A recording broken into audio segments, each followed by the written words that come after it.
I mean, Ugh. poetry was an Olympic sport up until I think 1926. Wow. Was it 1928? I think it was 1928 because they were the 1936 games.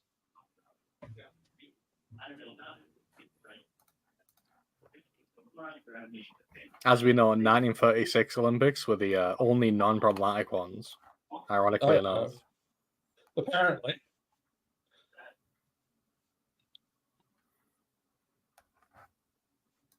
That's the Olympics that's going on right now, right? I keep It's going to forgetting. be in a month. In a month? Okay. In France, yeah. Did they clean up the sun yet? Or no? Is that still poop water? People are really pissed off about that. I don't think they're cleaning up the poop water, no. I think that's just going to be the feature. I wouldn't swim in any. Just put it in a pool somewhere. Don't make it. According to Miguel, the French people are really fucking angry about this, about them cleaning the river.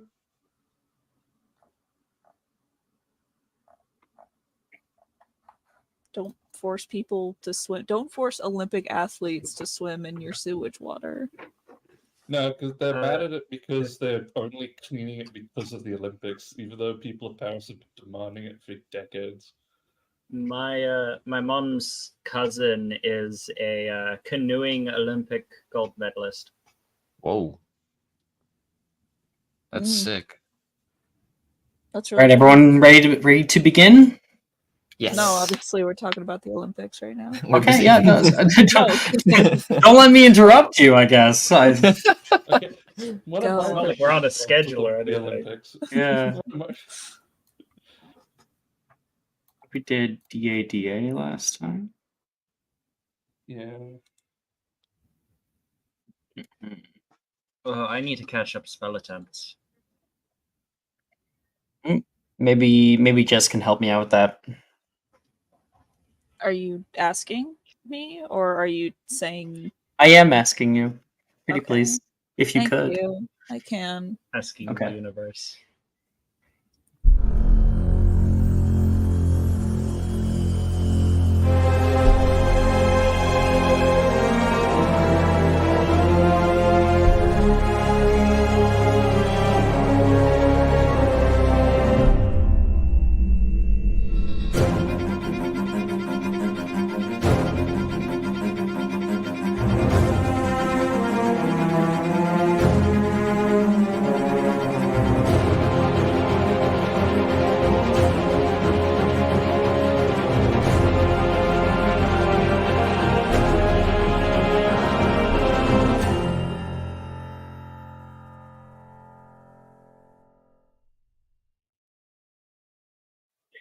Hello everybody, welcome to Magic and Mysterium for Wednesday morning. We are excited to be back at it after our small hiatus.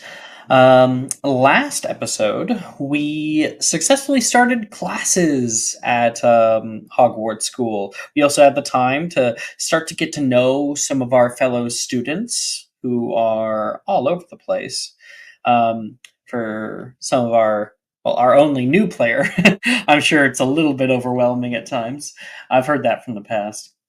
Last time we got done Transfiguration class with Professor Dildero. We got to meet the surly professor with a funny name who is very less than funny. We got to do History of Magic, where we met Professor Binns, our ghostly professor. Who put many people to sleep with his voice. We had Muggle Art with Professor Bruce. They're a very kind-hearted professor that got you guys to do portrait drawing for a few other people. And then we finished off with Defense Against the Dark Arts with Professor Rojas. And she taught you guys Bombarda. So, having had a week away, we can start to re-immerse ourselves into this experience. You guys, many people here have been dreaming about going to Hogwarts, about participating in magic like many of your own parents do on the daily. When you were young, you would see them whisk a wand and have a pot be cleaned, close a door, start up a fire. It seems so easy. And here at Hogwarts, you have felt a freedom for which you have never had before. The ability to learn and grow on your own. Classes, for the most part, have been well informative. While there's been a few miscasts here and there, it's been a wonderful experience. Hogwarts Castle is alive with magic. It's like I have a Phew. Stupid. Alex is allergic, apparently. Yeah, it's the pollen nowadays. Pollen counts high. Where was I? The oh right. Hogwarts School is alive with magic. In every single nook and crevice, you find something else, something that is enchanted, imbued, bewitched. Paintings that are on the walls watch students as they pass, sometimes alerting them to shoes that are undone, or just simply welcoming you as you go through the halls. In the morning, you have a rigorous schedule, beautiful breakfast, nice lunch, a solid dinner to cap off the day, and then even for some of our Hufflepuffs, maybe a snack later on from the kitchens. But today, early in the morning, we have herbology class. Now, the day outside is bright. The grass is verdant and green. There is kind of this mist that is just now parting from the morning, bringing with it morning dew. And you all head to Greenhouse 1. Inside the leafy interior, you see Professor Sprout has gathered the students together, or is just getting ready to start class. Each one of us are going to have our own little thing to play in this scene. So I'm going to call upon people randomly. Let's see, 6 people. Yeah. Charlotte, you've arrived wearing your herbology gear that you have to have, as well as these big, clunky dragon hide mitts. You can see many other people look to be about the same. And the greenhouse itself has this mottled glass that is in itself slightly green. There's little plants and whatnot that grow all around the edges. And as you enter in, what are you doing? Charlotte is going to try find like a sort of spot somewhat away and save a seat next to her for Fee, and then contemplate how she's going to do sign with the big gloves. Fee hasn't yet arrived, and so you kind of got here a little bit earlier. Remind me, you guys are in the same house or different houses? Yes, same house. Same house, that's what I thought. And so you're kind of sitting on the edge. You see all the mouths moving from everybody. You can feel this slight coolness in the air from the morning. And so many people are gathering together in little friend groups, intermingling quite well. And you can correct me if I'm wrong, but I think there's a slight twinge of jealousy. You feel so apart, away from everything else. Charlotte is going to use this jealousy to try search for rumors based off of reading people's lips. And as you're looking around the way and reading people's lips, you read the lips of Gemma. that would be no. I just rolled for it. Okay. Esme, what are you doing? What are you? Because she's pretty quiet, but what is she saying right now? Who's she talking to? That's a good question. I think she is talking to Drusilla. You've interacted with a few times. Yeah, I think she's talking to Drusilla, and she's talking about how there isn't nearly enough books in the Ravenclaw library, how it's severely lacking in the things she wants to read. And she's saying this with an entirely straight face, like a very, very normal person. Well, it's not like we're going to have two libraries at Hogwarts. It's more curated, you know? Yeah, but who curates it? That's a Who's good really in question. charge of those books? Because honestly, if it's that owl that's in charge of the door, I don't think he's very smart. None of those riddles have even stumped me. Oh my gosh, you can hear Janice having overheard your conversation. She turns around. It is called Rowena's library. Who do you think was the curator of it? Wait, seriously? Drusilla says. Yes. Ravenclaw herself curated the majority of the collection. Now, a few additions have been added by the heads of house, so if you have any problem with the amount of books up there, I might recommend talking to Professor Flitwick. I might remind That's a you good that he's your idea. head I of should have house. a very serious conversation with him. And then just stare. So your rumors are kind of coming up dry right now.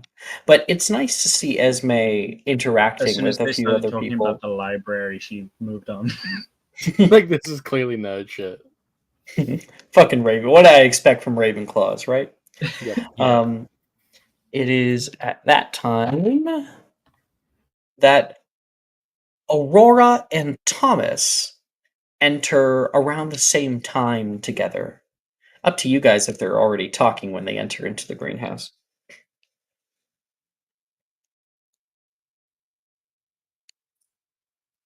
I just tried to unmute in Discord. Oops. I think Why are Tom. you why are you in Discord?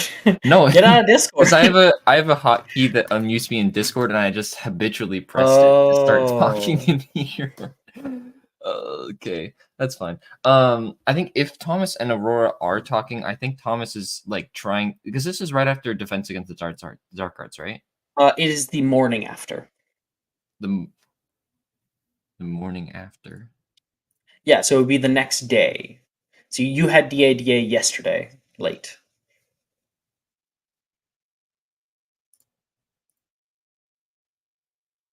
If you're trying to Okay. check the schedule, I'm probably wrong. It's fine. We're just Okay, because it's a new cool. session. Yeah. Yeah, I can work with that. Okay, sorry. I think Thomas is kind of like explain the rules of Quidditch to Aurora a little bit. Because he, at breakfast he was kind of talking about it with Sam a little bit, and then he kind of went into this long-winded rant about how Quidditch works and why it's cool and why his brother is like and like how his brother got on the team and that kind of stuff. And he just has been talking like their whole way down from the So Great Hall. what's the last sentence that we hear of this conversation as you're entering in? I think that depends on how Aurora has been reacting to this whole situation. Have you been listening tentatively, Aurora?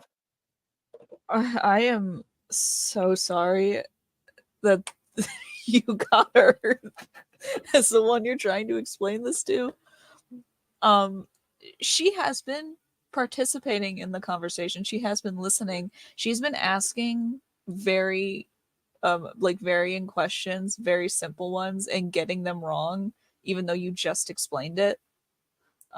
So probably the first thing that is said upon entering the greenhouses is, "Okay, so what's a quabble again? Oh, This is It's- like 30 it's- minutes into the conversation. 30 minutes into and the he's explained the quaffle and like the different balls like 8 different times by now. And Thomas goes, maybe the best way for you to see all this stuff is to go see Quidditch in person. Maybe that might make things better. Like, try out? Well, I don't think first years can try out, but I mean, we could go to a game or something. A match. Why would I bring matches? Are we lighting something on fire? No, it's called a match because it's well, I don't know, but we could go see the Gryffindor team play Quidditch. Oh, As I think you're that'll be fun. entering in, I think like Sam sees you. She's like waving over. Tom! Hi, Sam. She's like gesturing for you to come over and stand with her for the meanwhile, over by her herbology area. Thomas is gonna like kind of like start jogging over to her, but he's gonna call over his shoulder. Think about it, okay? Let's watch. You should come watch Quidditch, okay? I'll think about Quidditch. Just watch. You're not gonna try out? Are first years even allowed to try out? Of course. Well, they don't often get on the team, but I definitely am gonna be trying. Well, I feel like I have to go then. And just to be clear, tryouts are, I think, next session, probably. Okay, cool. So you know. Yeah, Sam's like, I'm gonna be the best beater that Gryffindor's ever seen. All right, that's awesome. Aurora, I didn't know that you were into Quidditch.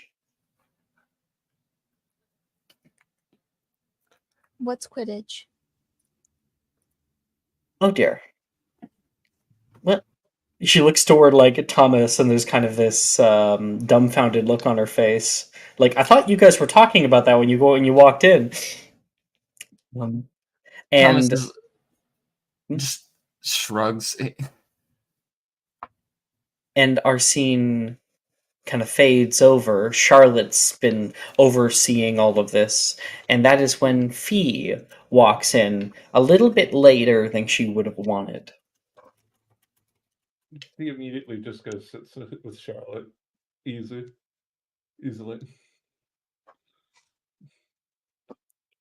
Charlotte, your sister has arrived. Okay. She tries to sign in the gloves. Do you understand anything with these things on my fucking hands? Why don't you make a perception check? Yeah, to see if you can make out the sign language even with the gloves on. Okay. They're very clunky. 14. Yeah, it's a little Barely. garbled, but yeah, you can understand it. Charlotte will sign back. Barely. And do I make the same perception check? Because it would be the same for me as well. Sophia would just be like, I know. What kind of plants do we have to handle that we need gloves this thick?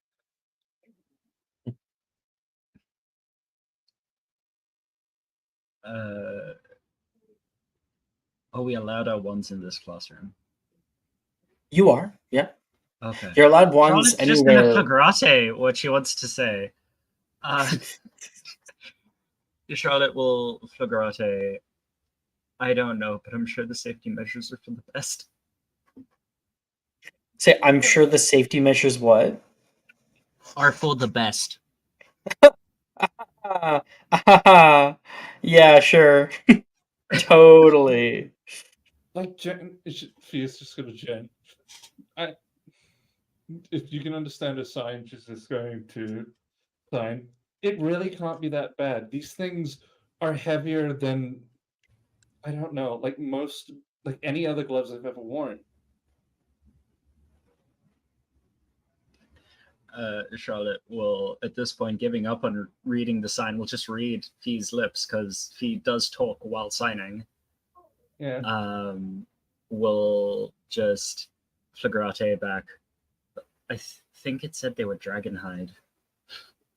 And sure enough, you can see they're almost like little gauntlets. Now, it looks like the dragon hide and the scales there have been somewhat softened into a sort of leather. And so the softer parts are used for the underside of the hands, and the more heavy scales are used along the top of the hand and around the fingers, the tops of the fingers. Feel just say anyway.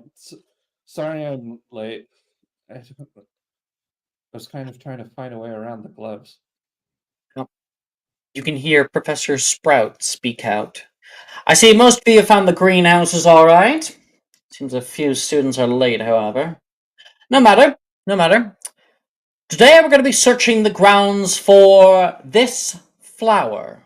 You can see this small flower that she's gathered the students around. It has little, like bright eggshell white petals with a black stem to it. Can anyone identify it? And Oh. Hand. Hand. The D4 to herbology checks. Well, to who? To feet. Yeah. cool. That's a hot -2. Bad. Look at all the- What the? Oh my goodness, Fee, you got a 5. That's Sorry. zero intelligence, so it's fine. All right, I think Jess who rolled a 5. So she looks around the room for a little bit, and she can see Miss Charlotte. You have your hand up, and she points directly at you, Charlotte. Do you want to flagrate the answer? I guess Yeah. I can send it to you, because you probably don't know the Yes. answer.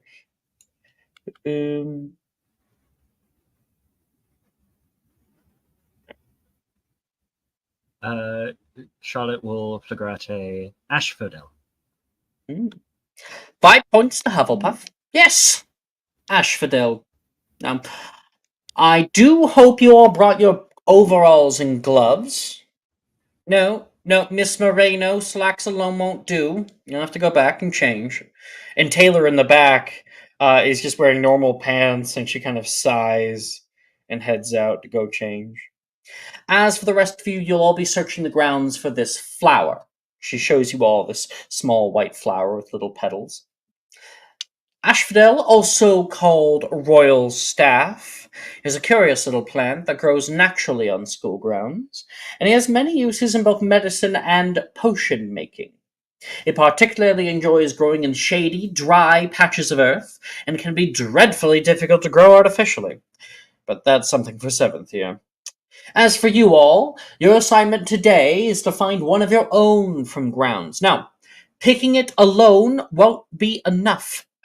Watch carefully, she says as she pulls out her wand and a small watering can. You can use one of this, or if you know Aguamenti, she says. And the water pools out of her wand down into the pot where this plant is. Give it a little bit of water to loosen up the dry soil, and then she plunges a few fingers into the soil around the base of the stem and gives the flower a tug with a twist, expertly separating the flower and root from the soil without blemish. Huh. Yeah. Now, the roots are especially what we shall need, and due to their nature, the poor things can easily decapitate themselves. So you'll need to take care. Professor Slughorn has requested a flower from each of you for your first class, so you best find one before 3rd period. Unless there are any questions, everyone can head out. Find those flowers. And people begin to head out. At the back, Nolan puts up a hand. Professor? Mr. Anderson? I think this could be especially difficult for me. Right. I'll pair you up with someone. How about the Airwood sisters? She points back. Uh, sure. And Nolan kind of sidles up next to you. Thanks. I can still Fine. take it out of the ground and everything. I just need to find it. Don't worry. Charlie's always had the best eyes out of the two of us. Do you, Charlotte? Oh, right. Nolan gets like a little. Bea just signs without speaking. Takes off a glove to sign quickly, and she signs. Do you want me to tell him you can read lips? Charlotte will figure out it's probably for the best. Do you mean I should or shouldn't? She signs. You should. She can read your lips, by the way. Oh, thank goodness. Okay, that makes things. Now I just need to make sure I'm pointing toward her. I can help with that. And she takes, like, she puts her hand on his face and turns her towards her. And Nolan says, "Shall we?" Gesturing Sure. to go for a walk. He takes his cane and starts to tap on the ground, and you guys head out. Aurora. You can look around you, and there's many people who are looking to find partners and whatnot. It's not necessarily something you have to partner up with, but many people are nonetheless.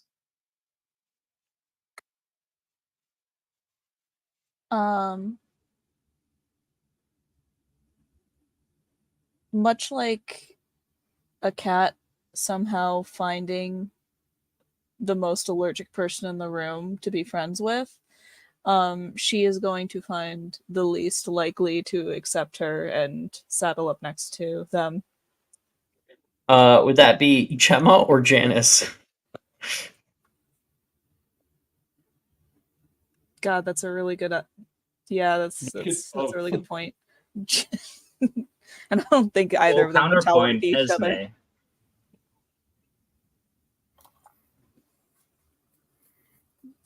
I would need Ito's permission, but if I would not, be then totally fine with it. cool. But I will just Absolutely. be being mean to you the whole time. So That's okay. She won't even. Oh, Esme. I guess Esme would be on that list too. You're picking Esme? Is that what Yeah. I'm understanding? Yeah. Okay.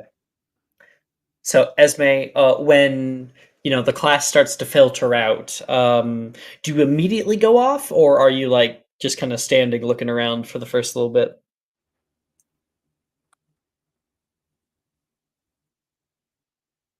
Ito? sorry, can you repeat that? Did you hear the question? No, that's why I asked if you Okay. could repeat that. Oh, I didn't hear you say that. So when the class first is kind of like sent off to go find the flowers and everyone's leaving, are you the kind of person who just like immediately goes off, or do you stand there looking around for a minute? Yeah, Esme is pushing and shoving as soon as the task is announced. She she doesn't want to give anyone an advantage by letting them potentially get the easiest one first. So Yeah. Esme is like right up at the front, kind of like pushing through the crowd into the herbology courtyard and out the northern exit into the grounds, and running up and kind of jogging to a stop beside you, Aurora. Hello. why is your hair so bright? Oh, I was born like this. That's terrifying. And Esme will just like turn and just keep walking. She'll follow. Really are cat. Aurora, as you're walking, you can see Esme like looking kind of side eye at you, and whenever you notice that she's doing so, she looks away. Um, looking at the hair and how terrifying it is to her. I mean, Esme, I think in your imagination, do you imagine if you were born with with rainbow hair and kind of shudder. Yeah, it's definitely it's being added to the list of things that Bogat will show. She did not like that thought at all. But I think Esme is like confused as to why Aurora is following her, so she just keeps like looking back, um, like when you're walking down the street and there's someone walking the same direction as you, and you're like, "Am I about to die?" Like that's what's going through her head right now. Is it like you try to take like abrupt corners and stuff, and Yeah, like she's like, yeah. Aurora To, keeps to use following a you? football analogy, she's attempting to like do like little like sprints in certain directions to see if that will shake Aurora at all. But I feel like that would probably just make Aurora happier to be running for no reason. So Aurora's like skipping behind you. Exactly it. She's like, oh, yay, game a tag. So, Thomas, you're last. You kind of walk out into the grounds and you can see Charlotte, Fee, and Nolan heading off in one direction. Aurora and Esme are going off in another one. You can see the Peel triplets off looking for theirs. You can see Sadie and Nate are together. Darcy seems to be alone.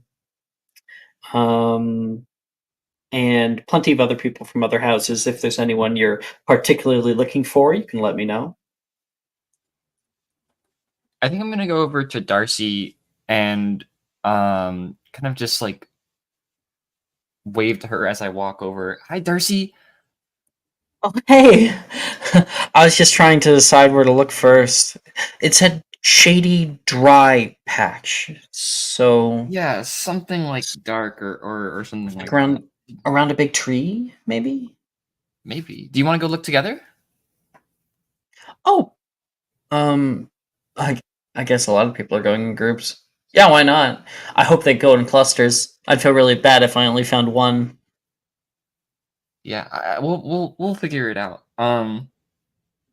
And Thomas is gonna start like walking towards like just out of the greenhouse, I guess, unless they're already out. So you like grew up like this, right? Yeah. Uh-huh. That's kind of crazy for me.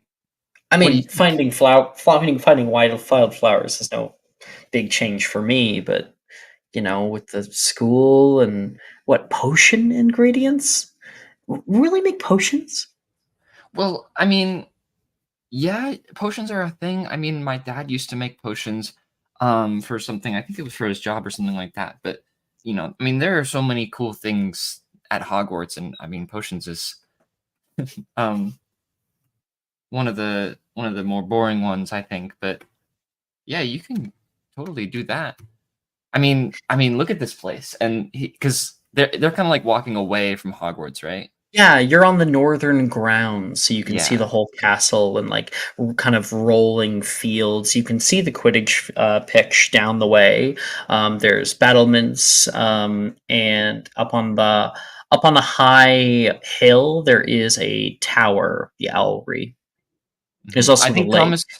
Thomas is gonna like turn around and like point or like kind of like gesture with both arms to like the castle, like the main castle, and be like, I mean, look how cool this place is.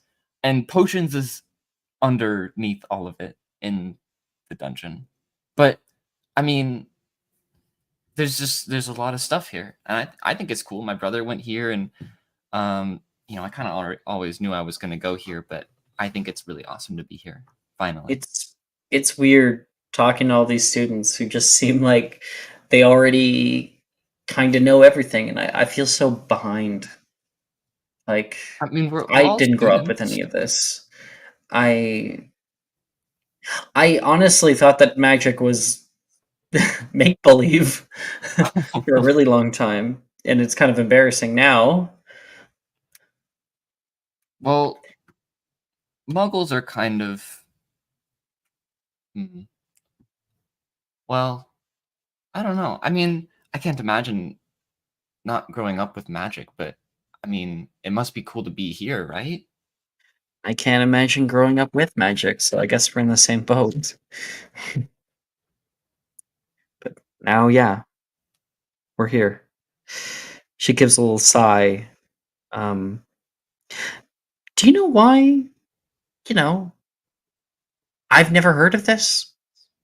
It's all so secretive. I mean, I don't really know a lot about that kind of. I mean, my dad. I mean, my dad tells me that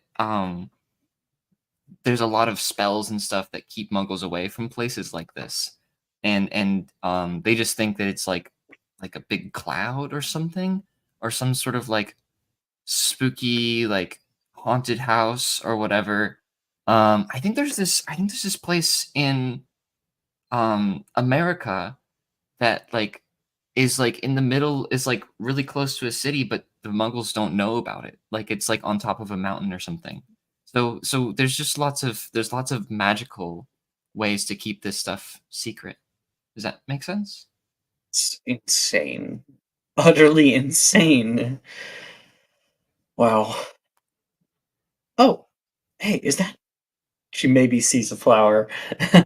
So, everybody is going to make me a investigation check to see if you're able to find flowers quickly. I'm so happy. That's I an have Charlotte. 8.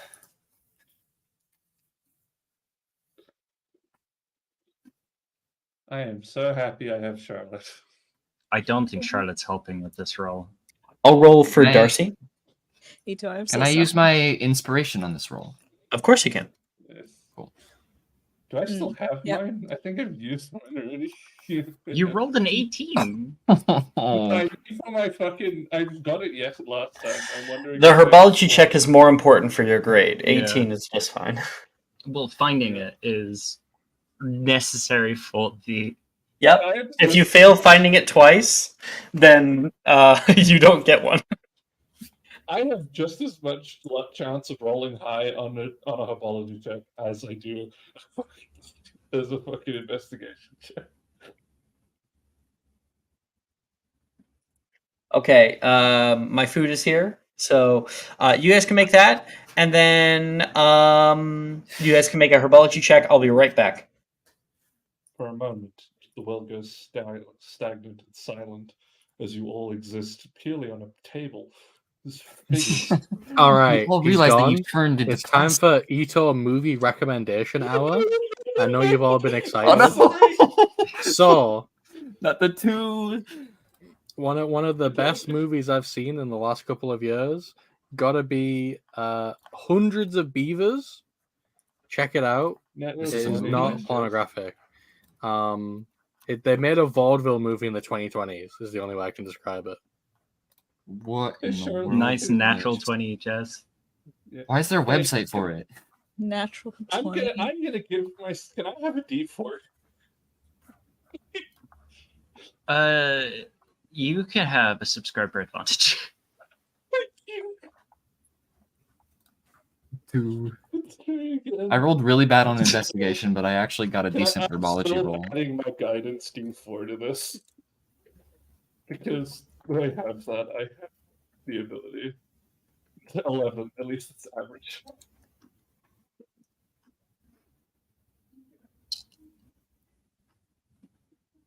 Okay, I am back. Let's just go down the way and see what people got. Aurora, what'd you get for your investigation check?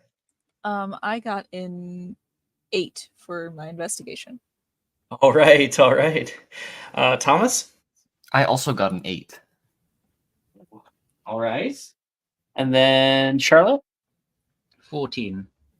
Okay. Fee? 18. All right. And Esme last. Also 18. Okay. So Aurora, you are saved by your partner, Esme, who's able to find some. Fee and Charlotte are one of the first people to find some. Thomas, I did roll for Darcy, and I got a 12. So you guys are actually out for a little while trying to look for this thing. Everybody else is able to find a few. Aurora and Esme, you guys end up finding it.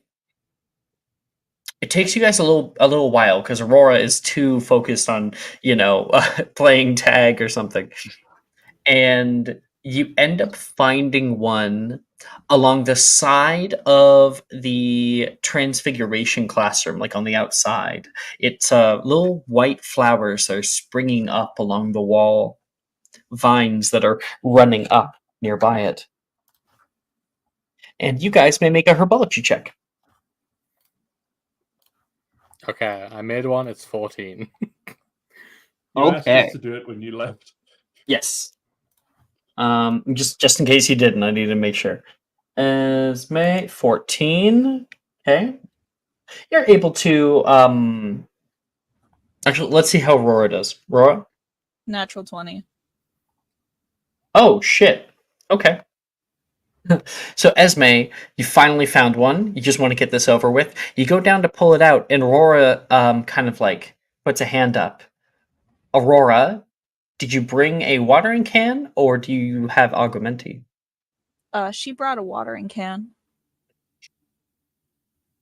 So Esme was just about to pull the flower out without putting any water down. No. You gotta get the ground wet first. Esme's gonna like stare at Aurora and go, I feel like I heard that somewhere, but now that you've said it, I'm starting to mistrust it.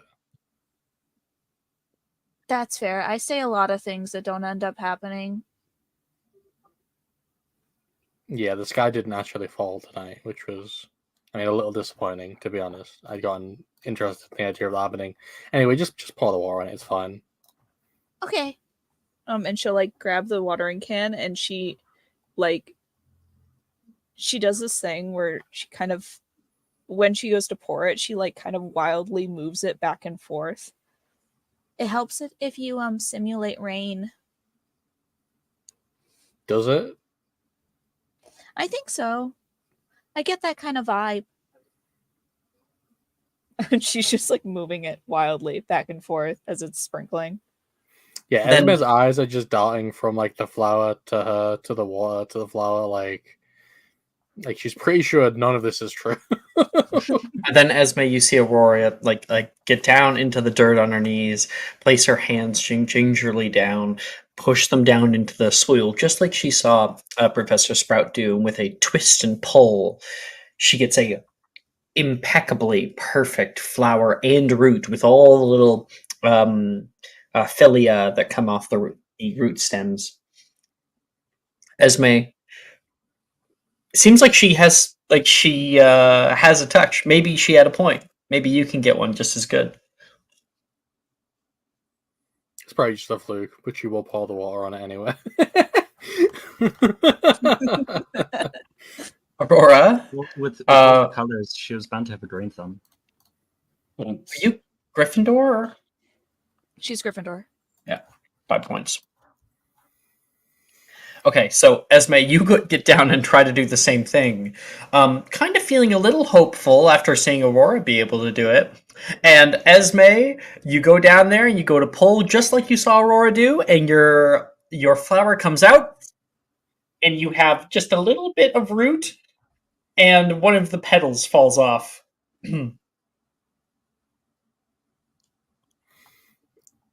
Esme is gonna look at Aurora and go, "Do you want to trade flowers?"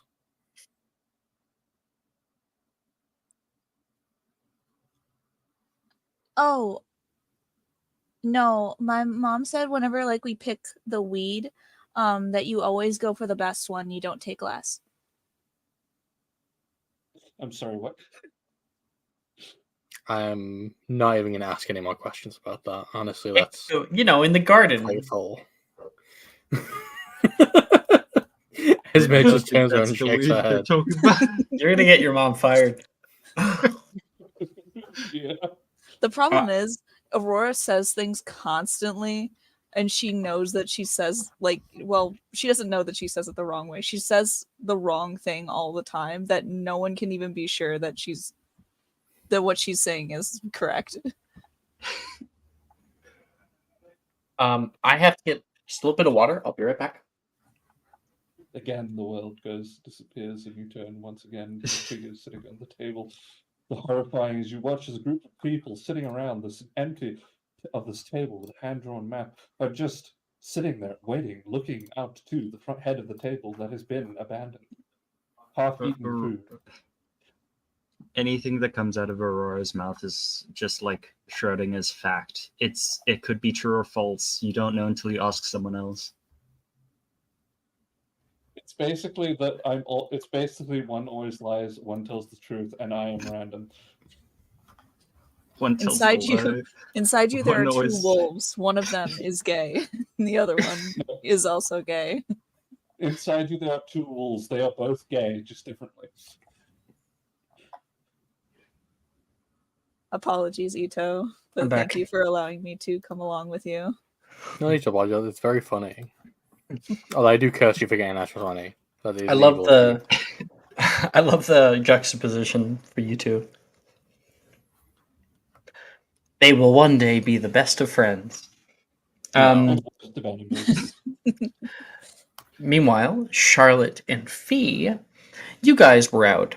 You were both able to find flowers fairly quickly because Charlotte had a pretty good idea as to where they might be. Charlotte, where was that?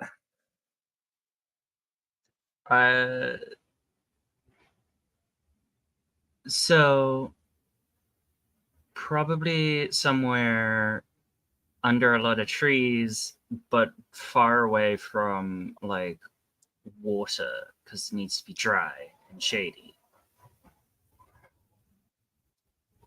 And Fee, you look around and you can see the tree line. Now, the Forbidden Forest is past there. You're not allowed to go past the tree line. But you're not really being very well supervised right now. Also, technically not going past it. We're just We're gonna going go up to near it. Yeah. We'll just go near it. The camera follows Charlotte. And Nolan can feign ignorance. Yeah, but Fee's just locked along with Nolan, so it's easier for her to just kind of take him where she wants him to go. So you guys walk along the tree line for a little while, and that's when Charlotte, you see that your idea was correct.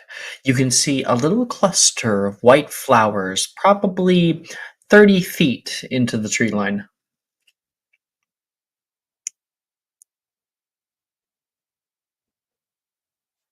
Yeah. I'm waiting.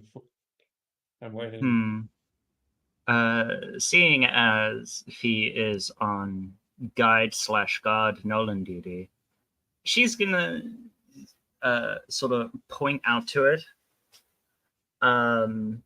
Flagrate, say she found some, and then head in. I kind of just take Nolan in my stride along my side and follow it.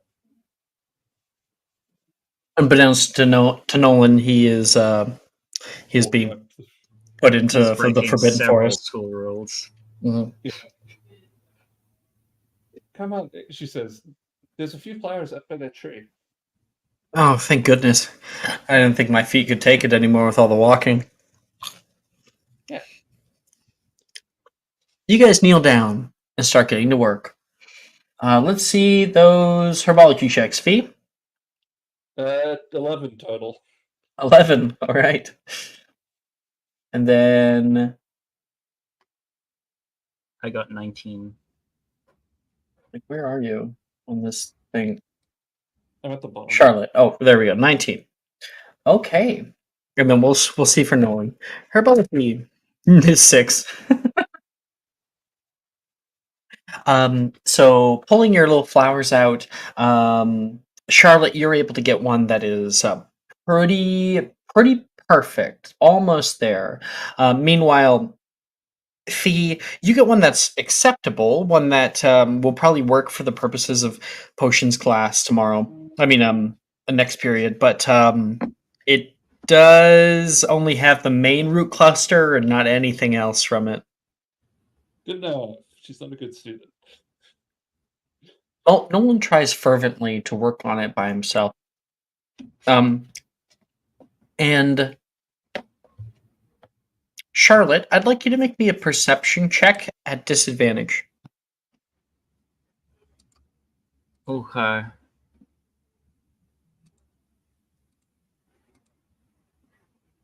Six. Mhm.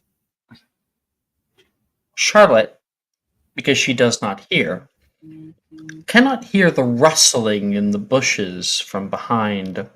That's just damp, just quiet. Fee, meanwhile, is working hard on her flower, trying to get it out, and so is Nolan. When two eyes push out of the bushes, two kind of bulbous eyes and a short back, just a few feet tall. There is a slight garble. And Fee, you look up and you can see behind Nolan and Charlotte, there is a very, very large toad.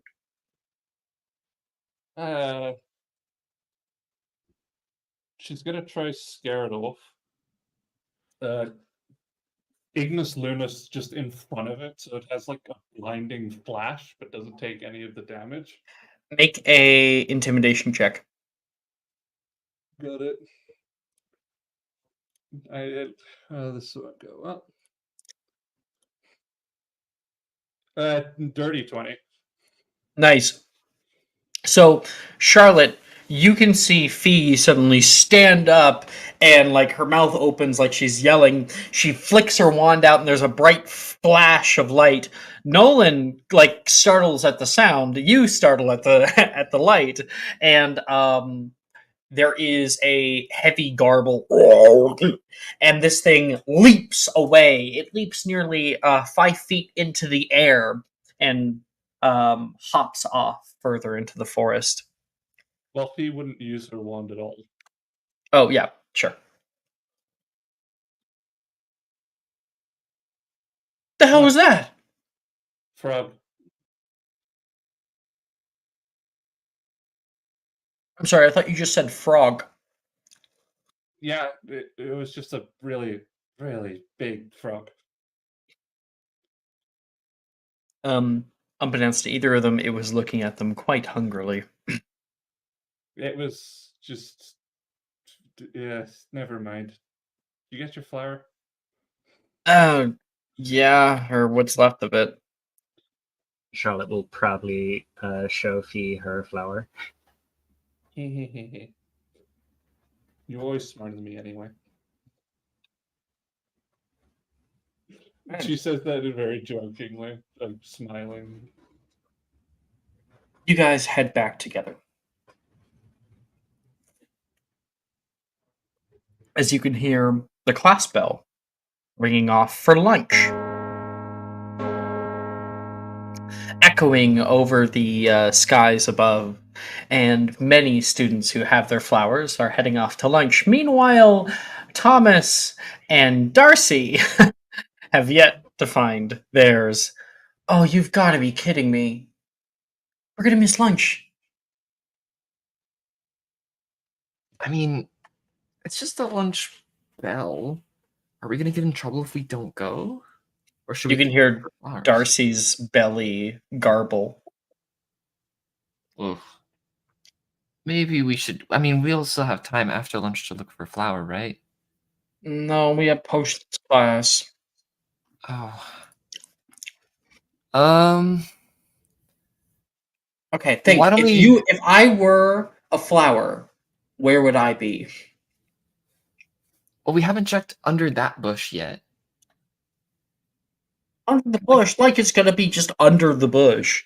I'm literally going to roll a D100 to see the chance that it's under the bush. Okay, it's a 1 in 3 chance.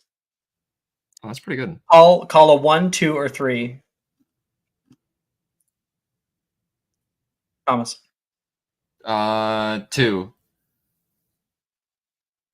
I literally rolled a 2. Yes. That's insane. That's insane. Otherwise, I would have had you do another investigation check. And That's so awesome. like it's just gonna be under the bush, and you walk over and like push the bush to one side to look underneath of it, and you can see a little twin-stemmed asphodel flower sitting there.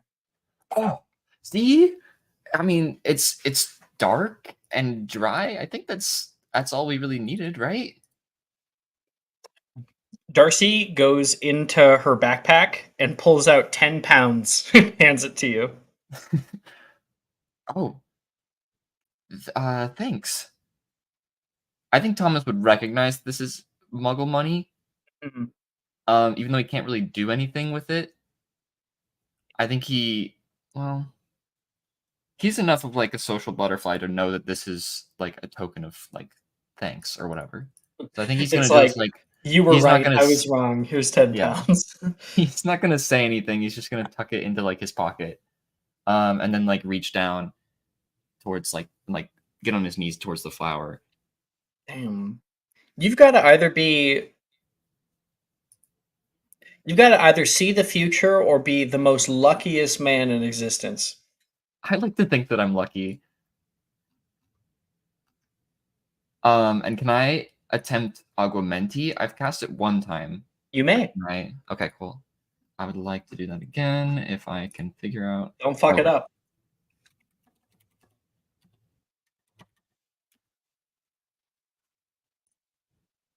Ooh, that's a fuck up. Oh. That's a fuck up. Take a subscriber advantage. mm. It means you get to reroll. Okay. Surely it goes better the second time. Almost. Nine So is better. close. 9 is better. Yeah. It's not really a fuck up. You just fail to really cast. All you get is a few like dribbles coming out. A 5 would have been you fire hosing, blasting the the flowers. So make me a herbology check. The DC has increased because you weren't able to complete Augment. I did already make one and I made a 16. Okay, not bad. You and Darcy work together and are able to pull out these 2 little flowers. I'm starving. Come on. Darcy starts okay. running across the fields. I'll basically like sprint to catch up if I can. All right, we got new music now.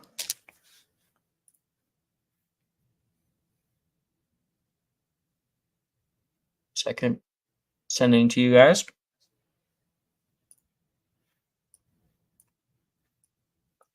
Hogwarts Potions Classroom. Actually, there is a better one than this one. Now that I'm thinking about it. Here, I'll find the newer one.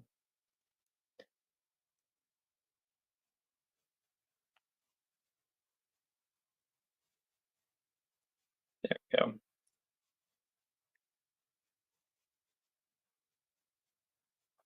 Okay. So, everybody has an eventful lunchtime. Darcy and Thomas arrive a little bit later, but are still able to get food before it all disappears. I think Esme, oddly, has a new friend who is talking to her throughout the entirety of lunch. That would be Aurora. Just yapping. And we're going to transition over to potions class after lunch. So starting from the entrance hall, your journey takes you down a thin staircase and beckons you into the depths of Hogwarts dungeons. The light gradually wanes as you descend, replaced by the flicker of torches that line the walls. A chill in the air marks your entrance into this subterranean world, where the sound of voices becomes subtle echoes. Now, I have art. I just realized I never showed the art for Professor Sprout. So may as well do that now. So Sprout. I think it came out pretty good, the Professor Sprout art. This was Professor Sprout from earlier.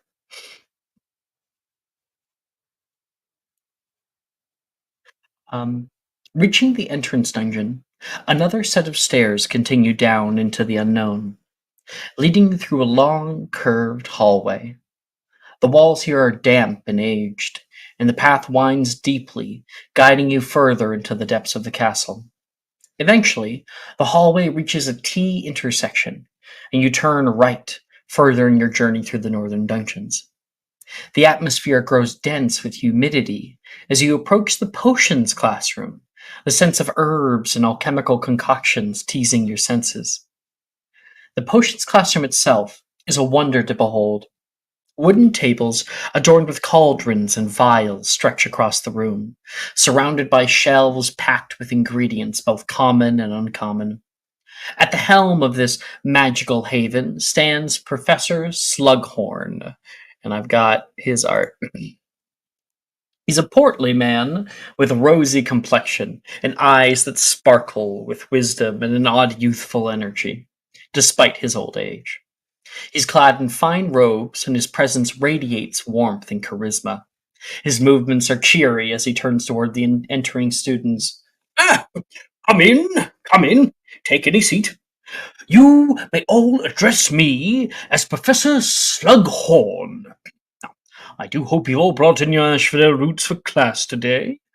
I'm going to make something that will truly show the merit of every worthy witch and wizard in this room. Now, might anyone know the purpose of a Wiggenweld potion? And Estelle has won it again. yeah, that's a potion. I will also have my check. hand up. It's a potion making check. Yay. And I get to add my d4 to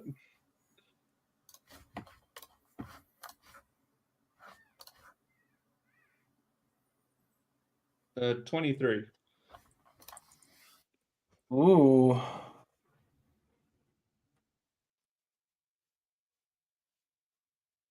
Okay, looks like he got it there. 1 second, I'll send it. Looks around the wind. Miss Irwood! And he points toward Fee. It can cure magically induced sleep and immediately wakes the victim. Yes, 5 points to Hufflepuff, is it? Yes, sir. Well, it's a great potion to have in a pinch. Should anyone fall unconscious, you may simply apply a drop of Wiggenweld to the lips. Have them shoot right up out of the stupor. You'll be dividing yourselves into threes this class, and following the instructions on page 216 of Magical Drafts and Potions by Arsenius Jigger. I actually had the pleasure of meeting his son, Laurensis Jigger, every bit of the visionary of his father, although we don't work together anymore. I always get a few extra ingredients whenever I visit the Slug and Jigger and Dagon. Oh. He kind of trails off, realizing he's rambled for too long. Everybody is going to pick 2 other people to pair up with. Well, one for us, I suppose.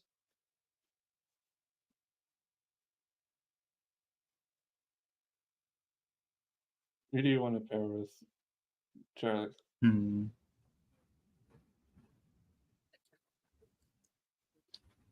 Who? How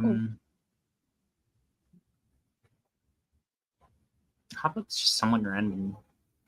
Yeah. Roll a d23. You can roll it. Cool. Apparently, I roll high and low, never middle. So 18.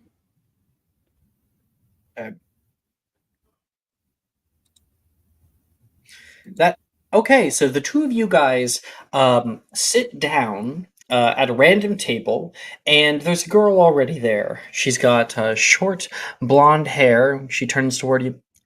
Oh, hello, hi there. Hi, Shemai. Saoirse Sullivan. I don't think we met. Hi, I'm Fee, and she extends her hand. Fee? Is that German? No, Philora. I'm not quite sure what it is. She would Um, notice the ring, would she? No? Probably. I'll roll. She's not very observant, but I'll look. No, she rolled a 5. She didn't notice it at all. Not looking. And- Uh, Wait, am I seeing double? She says. this is my. She kind of jabs you in the ribs, Charlotte. Charlie. Charlotte will flagrate. Hi, I'm Charlotte. Whoa. When'd you learn that spell? That's super cool. I wish I could do that. She pulls out her wand. She's going to attempt very, very badly. That's a natural 1. One second. That's One One way second. to start off Potion's class. Mm-hmm. D100. Fireball, fireball, fireball, fireball. Fireball. Fireball. That is 15. I think that's. Cast Thunder Wave centered on self. That's somehow worse. That is worse than Fireball, I It's feel. like- How did you do it again? It was just like a little swish and flick. And the moment she does that, there is a loud, thunderous boom. And all of your cauldrons and vials, the vials shatter, the cauldrons go flying off to the side, you guys go flying back a few feet, and Professor Slughorn says, "New wands out, please!" My goodness, he comes over and helps Saoirse to her feet. "Oh, sorry, Professor. I was trying to draw." What are you? Oh, my ears.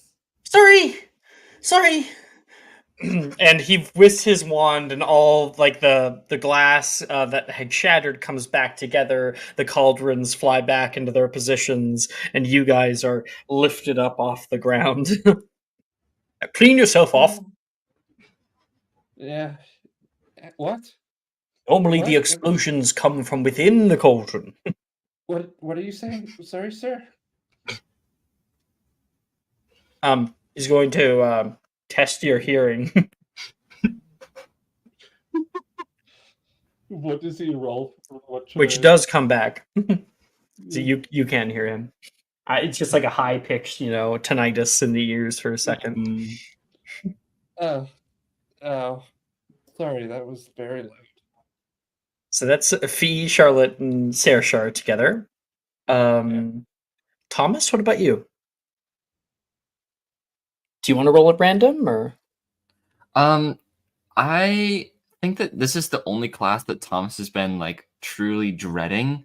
I think he's gonna sit down in at a table in the back of the classroom, just like whatever table he can find, as far away from the front of the room as possible. So yes, I will roll on the random table for that.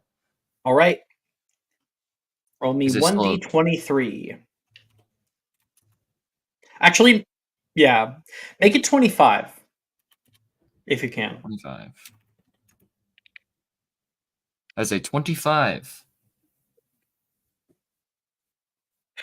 So you go into the darkest corner of the room where there is a little place to sit, and you sit down directly next to Esme. I like the idea that Esme was actually hidden in the shadows. Yeah. And, like she turned her head and you could just see her eyes. Like you didn't notice her when you first sat down. So Thomas just kind of Esme like startles you. he sets his stuff on the table, like looks down at it for a second, and then looks to his right and sees Esme sitting there. Oh my gosh. Hi. Welcome to the table. Sorry? No, you don't need to be sorry. Okay. I'm Thomas, and I reach out my hand for a handshake. She'll look down at the hand and then look up at his face and go, "I am Esme, apparently." A parent? Okay. I turn back and face towards the front. And kind of just like fiddle with the cover of one of my like potions books for a bit. Are you guys looking for a third? Thomas, you are suddenly accosted by Miss Taylor Moreno, equally as kind of deadpan as Esme is. this is, This this is is such gonna an go evil nothing but trio to well. put together. Thomas's nightmare. One of these things is not like the other. Yep. No, two of these things are quite much the same. You've sandwiched this nice boy between the two weirdest people at Hogwarts. Are you guys looking Thomas- for a third? Yeah. He like turns around just to make sure there's no one sitting in the third chair. And then turns back. Yeah, I mean, there's no one here. I'm He Thomas. sits down. Reaches for a handshake. That's very good to know, she says, and shakes your hand back. You have no idea this woman's name. I think Thomas's like inner monologue is like, this is about how I thought this would go. Thomas, already dreading potions class, is now stuck with two of the most like non-descriptive, kind of a little bit creepy, at least with Esme, and very, very deadpan, quiet partners. And Thomas is there with that nervous energy. It's just super awkward the entire class. Inspiration, he's Esme gone- and Thomas. Yeah, and he's gone like full fidget mode, I think. He's just like kind of like subconsciously picking at the cover of one of his books, whichever one's on top. As he like tries to stare straight forward towards Professor Slughorn and like not look to either side of him, because he does not know how to interact with these people that he's sitting with.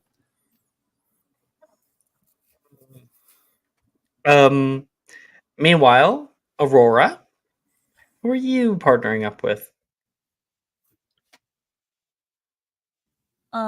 She will like materialize in the seat next to Gemma.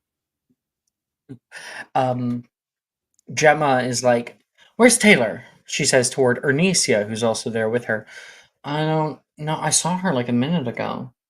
She's supposed to help us. She's with some other group. Gemma turns around. Podrick's heart. She will not hear the end of it from me for the next week. Honestly, maybe I just won't talk to her, Gemma says. Ernesia's like, I don't think that's that big of a deal. Do I notice Gemma looking over towards us? What's your passive perception? It's not very good. So probably not, no. Okay. It's 11. Yeah, no. Because it's like a group, like it's a classroom filled with people, right? Gotcha. And she kind of turns back and, oh,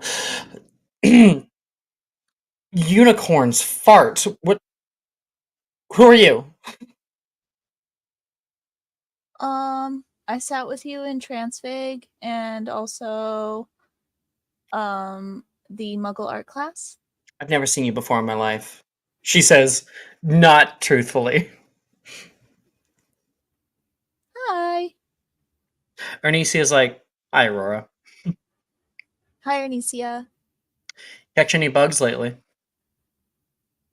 No, they're really quick.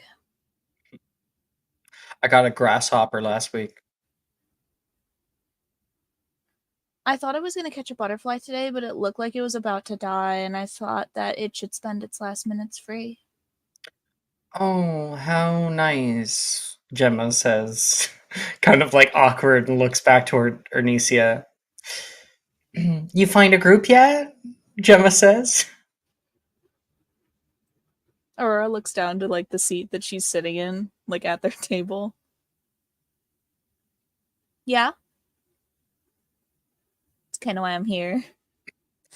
Aurora, you are perfectly welcome here, Ernesia says, and Gemma looks back pleadingly.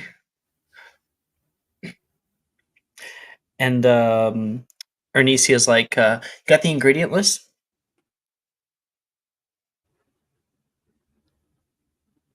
For what? The potion. What, Professor? What page was it on again? Oh yes. 216, he says. And she starts going through it. Okay. Everybody's all ready with your group, so we'll go group by group. And we will roll these. So we got Charlotte, Fee, and Sasha. Saoirse. Right. Okay, I'll roll for Yeah. Saoirse. Natural 20. Better than that spell attempt. The duality of man. I got a dirty 20. Nice. I got a 12. You can That's have a fine. D4 from me. Yeah, Just grab a for D4. fun.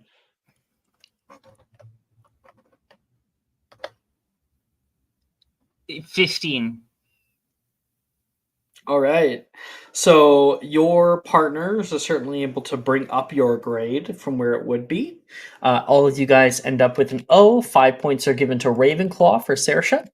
And you guys end up with a, because we got a natural 20 and we got an over 20, I'm gonna say fuck it, and I'm gonna give you guys a superior Wake and Weld. So for Maple to understand, there is three. Well, there's more. There's many different kinds of potions. So there is regular potions, which are the same description as in the Wands and Wizards Handbook. There's exceptional potions, which are a little better. There's superior potions that are really, really good. And then if we go back, there's flawed potions, which can still be used, but are not as effective. And then there is ruined potions, which can wind you up in the hospital wing.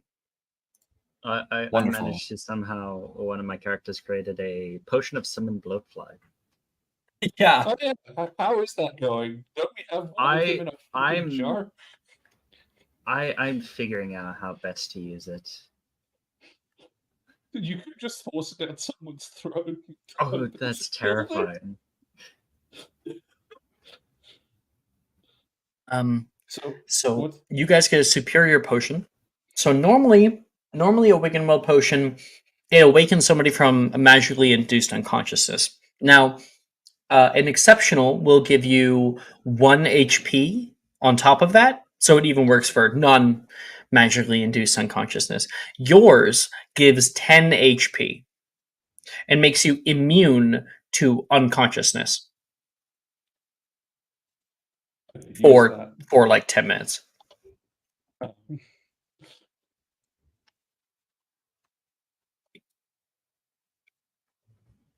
All right. Aurora, let's get yours. Potion making check, please.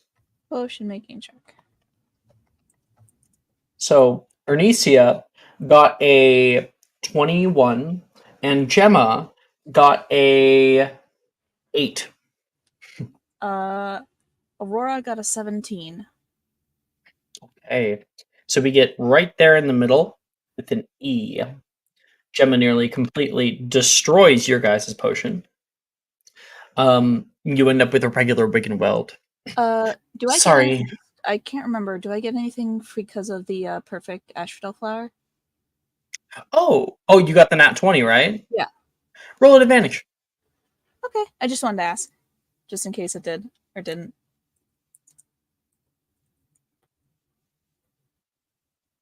No, it's a 17. We're good. I will take the. Ernesia flicks her head toward Gemma. Gemma? Did you just put in the bean sprouts? Yeah.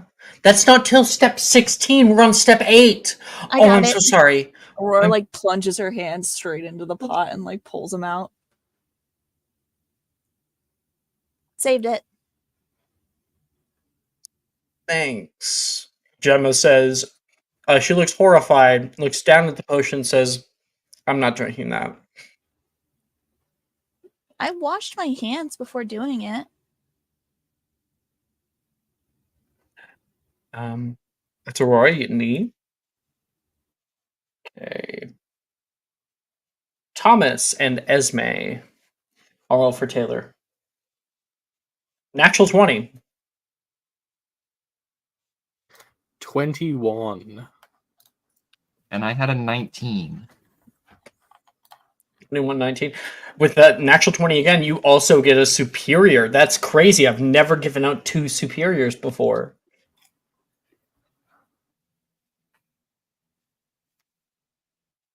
Okay. So Taylor is really working pretty well. Esme, as you're following step by step, you find Taylor is already a few steps ahead, preparing things for the next few minutes. And she is working with an efficiency that you have hitherto unseen from a student her age. You too, Thomas. So it's like, Thomas, while the company is maybe not what you normally go for, the quality of work and the dedication to the craft is top notch. I think Thomas is kind of just going with the flow and letting Taylor and Esme do most of the work, but he's like still pulling his own weight. He's just not like contributing positively or negatively in either direction. You're like taking orders from the two of them. Yeah, exactly. Scalpel. And that is important, as you would learn. Canonically, Taylor is exceptional at potions. It's really This is fitting something she you got a learn about natural her. 20. Very fitting. Okay.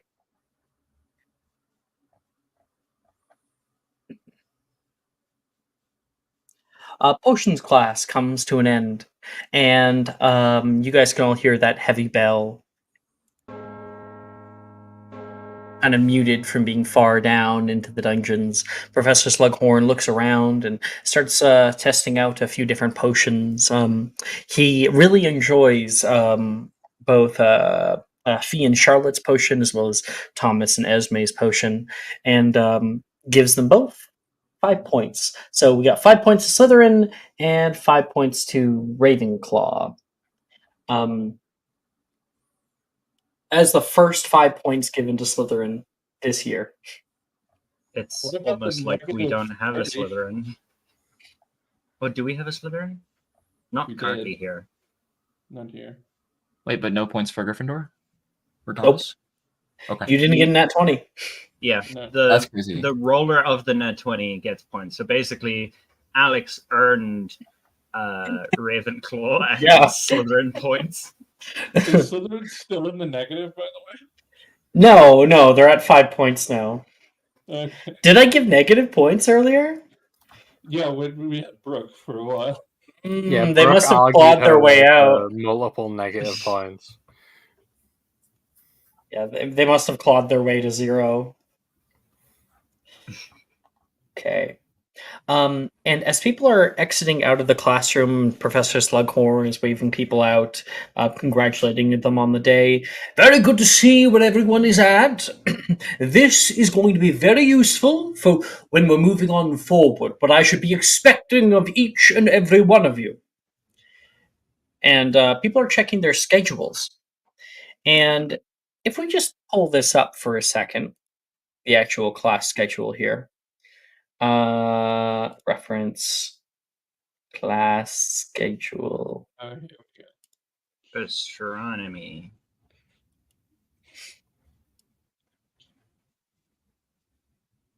Here, just gonna put it up on screen.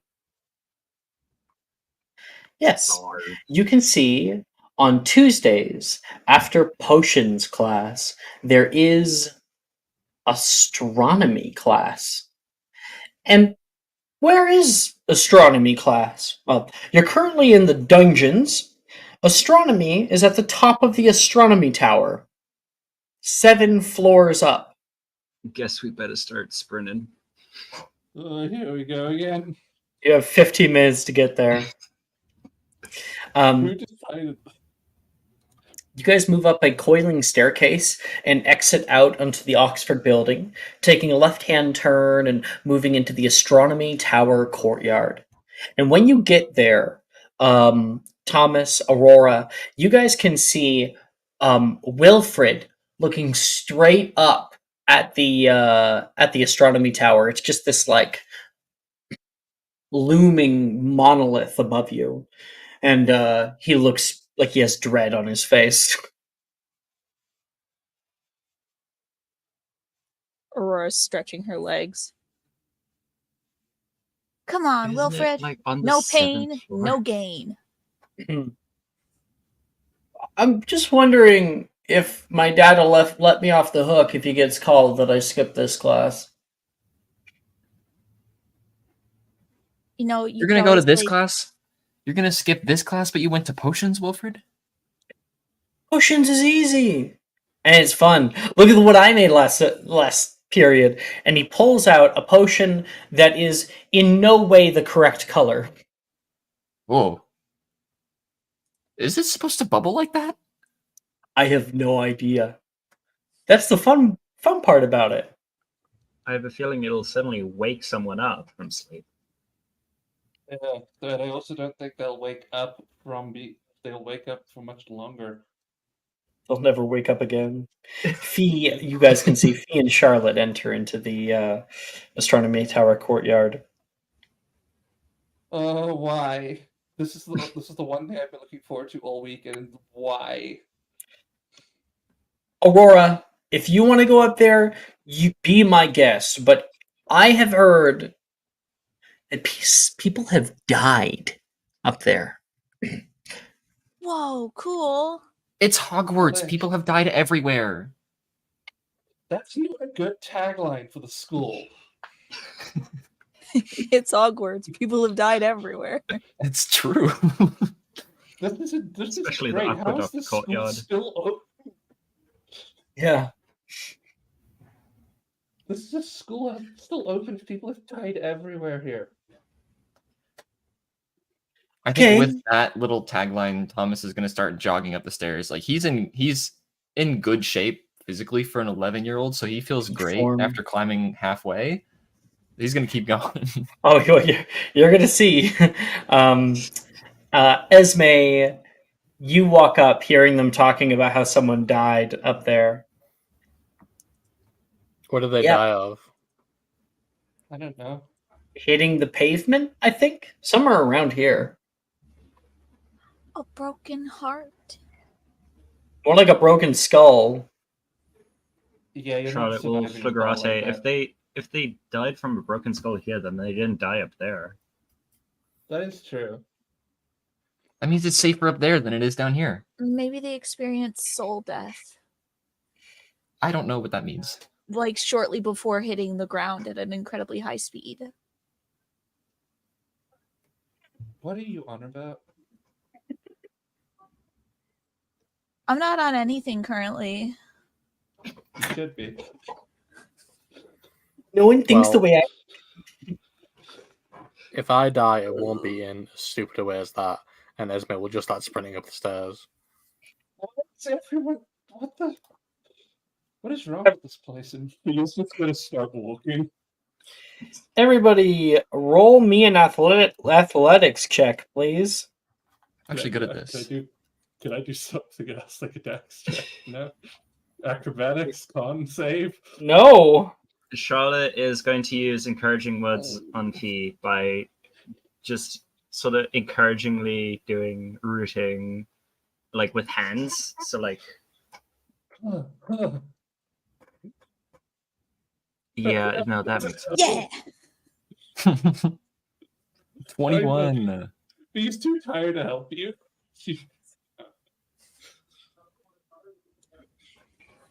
Let's see. So, Aurora, what'd you get?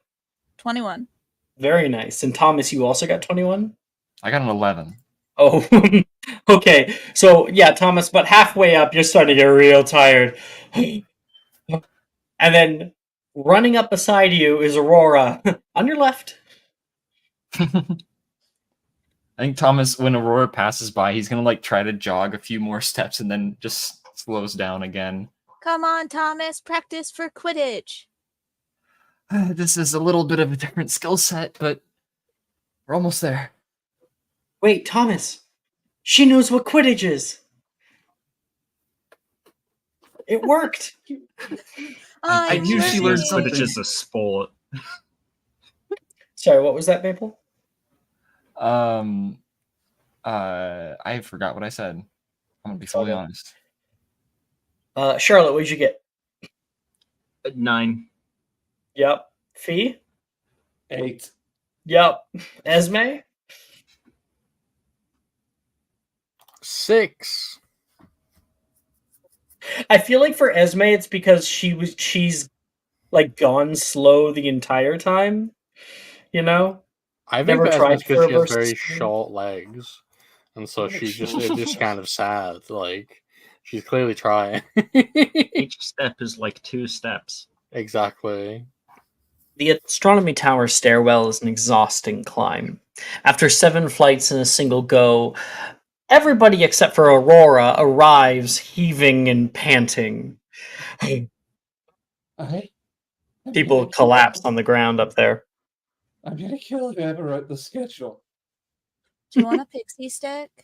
Should help you. Yes, I want a pixie stick. Charlotte will flagrate. If we have moving stairs, then why don't we have escalators? We have fucking. I can't swear. We have ways of moving without moving, and yet we can't have a way to get up here faster. And then, Aurora's already up here, like, I don't know what everyone's complaining about. It wasn't that bad. He is already eating your pixie stick, very disgruntled. Aurora's probably distracted by the word escalator. Well, Aurora probably found her strength through the use of this pixie sticks. Just like a sugar rush. Mm-hmm. She has a series of sugar rushes followed by crashes every night. That fits her character. Yeah, that feels about right. Yeah, He makes kinda I sense. can counts see for some Aurora and pixie Macy stick. being good friends, Oh yeah. making old with candy. The next hour passes as Professor Sinistra points up at the enchanted ceiling, explaining to all the various phases of the moon. From here, you can see the sky as if it were a perfect night. And everybody's going to roll a perception check for your grade. I have Um, proficiency with astronomer's tools. So you will get to add +2 onto your roll. Why is the only thing I roll good at today on the potion making? I already have proficiency with perception, so do I get another +2? Yeah, so you add +2 on the roll. Okay. I'm having So deja vu. that's- Seems I'm so also as going to Esme. guidance for this class, so that's d4 +2 for a total of 27. Damn. It's almost like the astronomer class is good at astronomy. It's almost like I'm supposed to be good at this. That's a crazy idea.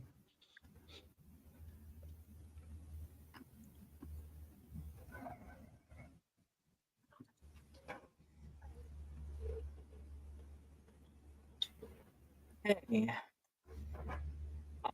Aurora, what'd you get? Give me like 2 seconds. 21. Ow. I had to send an email, and for some reason, God was spiting me. Charlotte, 9. remember that this is not a disadvantage, yeah? Yeah. Okay. Thomas. 8. Oh. Esme. 6. Again. Charlotte and Esme had the same roles in the class as they did getting to the class. Charlotte, I forgot, you have a d4. He Yeah. was so happy. Maple and Ito, would you like subscriber for this role?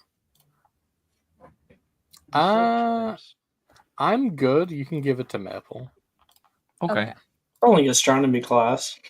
I know. It's just You can sometimes save it for Charms class. It's up next. Yeah. that's fair. Yeah. So I think I want to save it for Charms class.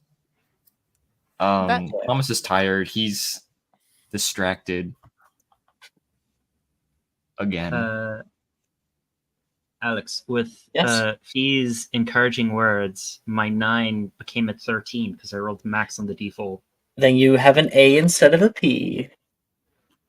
Mom will kill me if I let you fall behind. Pretty sure you would kill me. No, Mom, get me first. All right. After astronomy class, we have dinner and then the end of day. After that, we have charms class with Professor Flitwick. Exiting the north courtyard, you pass a group of sixth years chatting in the hallway.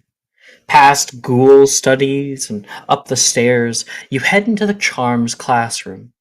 Inside, you find a long rectangular room with raised bleachers on each side wall. To your left, at the end, a pulpit made out of piled up books. Sorry. A pulpit made of piled up books stands, and standing atop it, and looking up to most of the class, Professor Flitwick notices you. I'm just going to get his art here.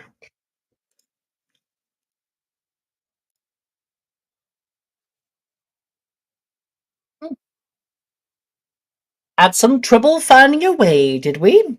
Not to worry. There's still seats ready for you. Now, where was I? Ah, yes.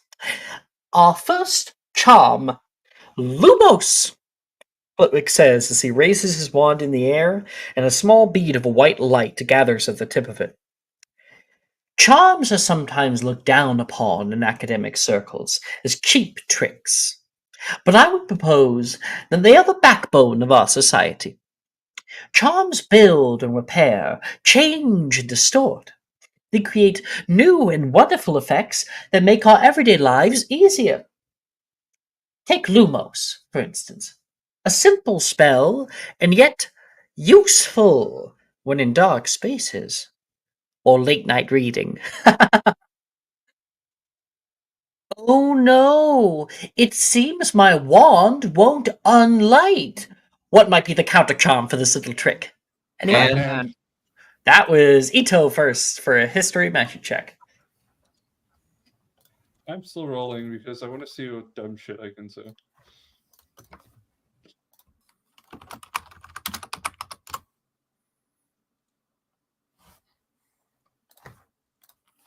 I got so close to beating you as well. So close.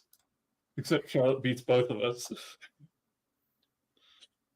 Oh, Charlotte got it. Well, we're actually Thomas tied with a because of the two. default. the two. Yeah. But Charlotte got The- higher on the die. But the D4.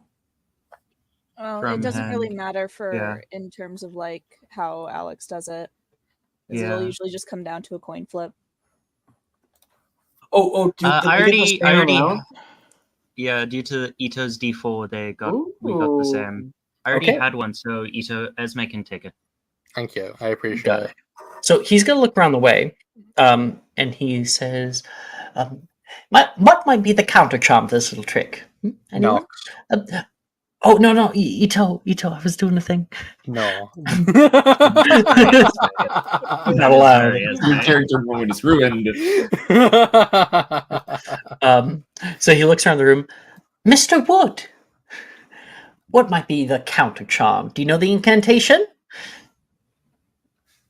Hold on. You got a 2. Yeah. Colaveria.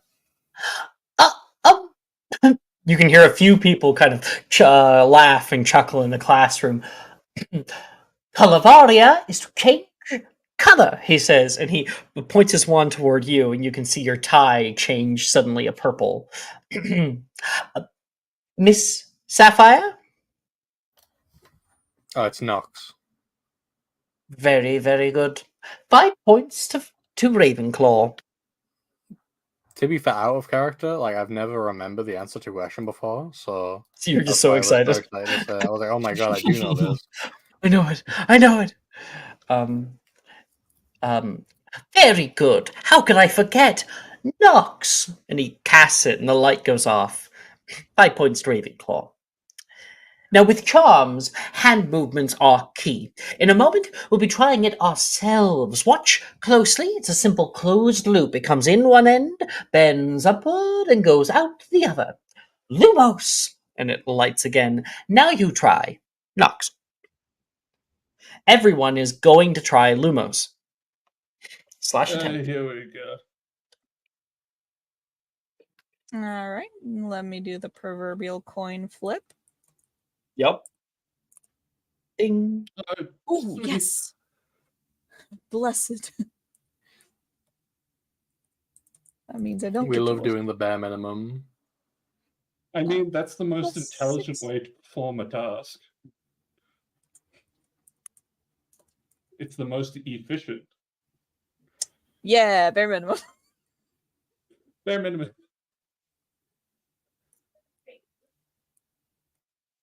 It's actually one better than bare minimum. Okay. Infinitesimally better than bare minimum. Just above average. Slight inefficiency. I'll go down the list. Aurora. 11. Okay, that's a success. Fee. 15. Very good. Charlotte. 18. Mm-hmm. Thomas. 16. And Cassian. Oh, wait, not Cassian. Esme. 11. Okay, everybody successfully cast Lumos. You know, for some of you, it might take somewhere between 4 to 5 attempts, but eventually you're able to get it. That you flick your wand, bends upward, goes out the other Lumos, and the tip of your wand alights with light. Oh, very good, very good. And you can see one such student is really, really struggling. Wilfred in the back is using his wand. Lumos, Lumos, Lumos, and he keeps trying with different inflections and wand movements, and it is not liking him. Just refuses to produce anything. You do realize you could just flick it out in your hand like this, and Fee does it in your hand. Oh yeah, why didn't I think of that? Show off. Yeah, well, you're not having any luck with your wand. What? I just go like this and go Lumos, and 1 second, I'm gonna check. Check if he gets it. That is a failure. It's still nothing. There is a slight flash that comes at the tip of his palm, and he's kind of surprised and jostled by that, but still nothing. Ooh. But you had better luck than you did with your wand. And everybody gets to pick 2 other spells to attempt from the charms available charms list in first year. I think I have the 2 I want to try already. All right. I have my 2 as well. I just have a question because Arithmancy and Rune subclass did get changed. Was the added spell list also changed? I don't think it was. It is being workshopped, yes. Okay. So a lot of things are subject to change. Hey Jess, are you still offering that? Yeah, we're still operating with it for now. If there's any changes, we'll let you know. So if you just operate as if you're just continuing. Okay. So if you want to work on a charm from that special spell list, go right ahead. Mm-hmm. Hey Jess, are you still offering that subscriber advantage? Beg. Go ahead. No. You go. Did you say beg? Yeah. Go for it. Estelle will beg. I will. I'm not that. Oh, it's one better. Plus 1. Good. Beg hard enough. See, this is what happens when you don't put the work in. I could get it high enough if I guidance it, and then You can take encouraging words. Yeah, so that's 2d4s. I might be able to get it high enough. It's possible. It's possible. No. I got it to 8. 7. 7. 7. Yeah. All the dice Oh, in the well, world let's cannot do save another you. attempt at You know, it. 7 actually is better than 4. It is when It it comes is. to grading. True. Um, No Right. theater okay, wave. you got one more attempt. I'm doing it again. Oh god! Exactly. Roll me a what's D100. better? Roll me a Oh my D100. Come on, this is why I've actually been banging on about my wand modifiers So, because well, you know what, Fee? Like, maybe you have been using your wand, and like you try pulling out, you know, your special one, and Professor Flitwick kind of notices you for a second, and says, "Oh, Miss Irwin, no toys. it's an honorary. I don't care what it's called. Put it away." It's a magical instrument. Did I stutter? She closes the books, eyeing him. Very good. And that's why you roll so shit, is because like you have to attempt with your wand for the rest of class. It's just terrible. And you got 3. I got yeah. I got a total of a 7 and a 5.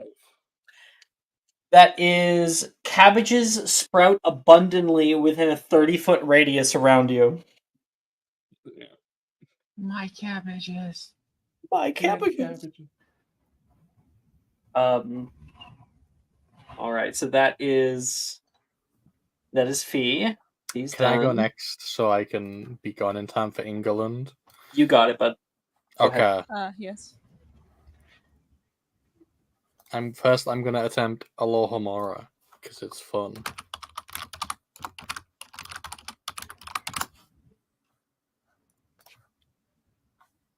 Nice. And then I will attempt System Aperio because Ooh. it's also fun. Alright, very Yeah, cool. I think I gave you inspo. Why don't you use it? Yeah, sure. It'll save me forgetting it next week.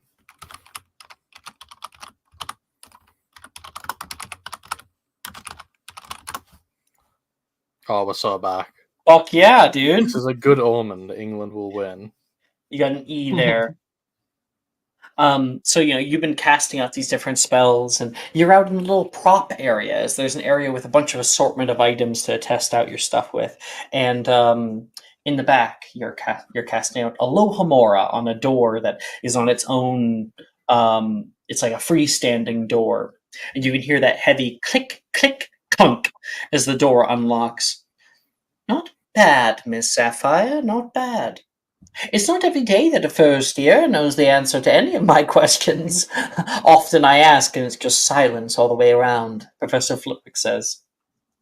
Yeah, I just really like being smarter than everyone else. That would make sense as to why you're in Ravenclaw, then. My own house. Alright, I gotta go, guys. I will see you next week. Saudito. Whoa. And he says, keep it up. Keeps going on. So that's Esme. Esme's finished. I'm ready. Charlotte, you said you were ready. Yes. I'm attempting Utilitatum from the Arithmantian Rune subclass. I think it's in the bot, yeah. Sweet. That's a successful cast. Do you want to tell us what happens when you cast out Utilitatum for the first time? And maybe even like how you cast it? Do you use arithmancy or do you use runes? Well, it is forced to have arithmancy because it has the arithmancy tag. Okay, So, so give us the flavor. She is going to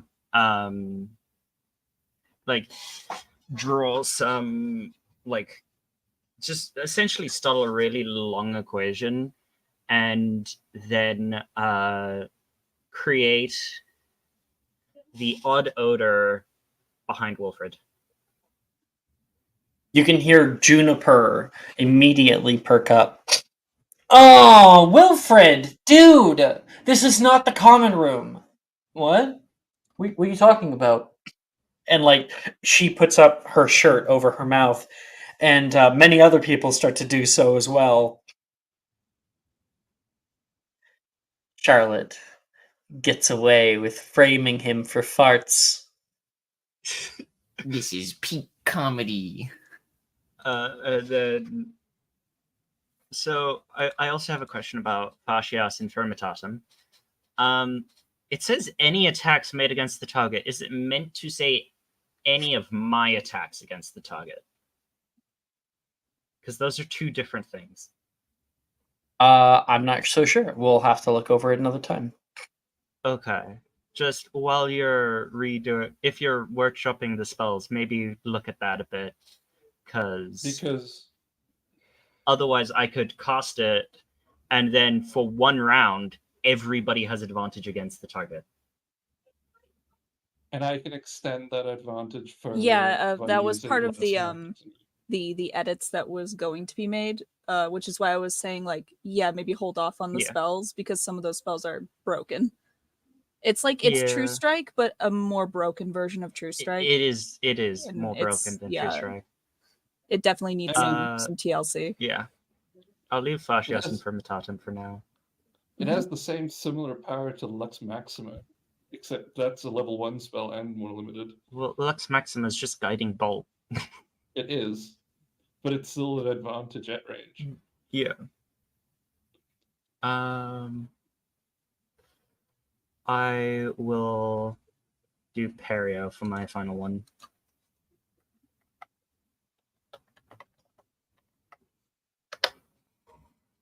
Natural 20.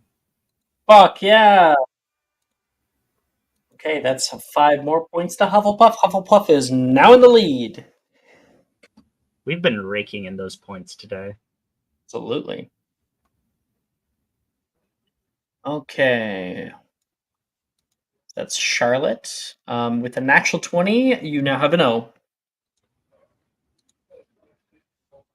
Hey, Thomas. I think I am going to go for Colavadia, since it was, so graciously demonstrated to me earlier. Is my tie still purple? Yes. I think I'm going to try to change it back to its original color by attempting the spell. Awesome. Underutilized, honestly. That's an 18. Nice.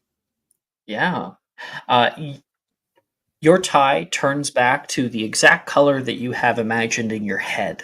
So it can change to any shade, even rainbow or pearlescent, or you can make it look kind of gold if you wanted to. It would never hold up to any kind of scrutinization, but you could change the color to anything. I think, yeah, it's just going to change back to its original, like, red and gold stripes. Very with useful. more house colors. It's very useful to have if you want to sneak around a bit. And if you want to, like, seem like a Slytherin, change your robes to green. You know? And I think for my other one, I'm going to go over and grab one of the cabbages and try to cast Defindo on it. Try to cut it in half. Not my cabbages. That's a natural 20. Yeah. For a total Gryffindor. of 28. Fuck many yeah, cabbages man. is cabbage? And that's going to earn you as well an O in this class. Wonderful. When you cast out Defindo, and the cabbage that's like laying on the ground, previously conjured by Miss Fee, it slices first in half, like, like those katana strikes where, like, you they don't even look like it's actually been cut, and then like a second passes and then it slowly flops off. That's what happens. Awesome. Aurora, you're last. But I'll go for Accio and Alohomora. Right, that is a, let's see, 6 Accio, 23 for Accio, and a, double check if I spelled that correctly. Alohomora, an 18 for Alohomora. You have earned yourself an E overall. Very good. Bet. Casting out Accio, you're able to pull out from the pulpit of piled up books a book from the bottom that kind of wiggles its way out from underneath and then shoots up toward you, and you find How to Charm Your Own Cheese. It's a weird book. And you see the entire pulpit come teetering back and then just come crashing down like the Leaning Tower of Pisa. Oh! Shoot! Professor Flippick says. I'm going to roll a perception check to see if he heard that oops. He didn't. You're lucky. All right. It's because my littlest pet shop. That is Charms class. And our day comes to an end. And with the end of our day, also our break will start. We'll come back in 10 minutes for Flying class. Yes. Woo! See you then. Are you looking for that perfect gift for that tabletop role player in your life? For that podcaster? For that little sister that keeps going on and on about shiny math rocks? Well, look no further. OBP Musical has you covered. Original theme music for your characters, worlds, podcasts, and more. Has your bard written lyrics about a party member's tragic demise? Let us compose to them. Or better yet, let us write those lyrics for you.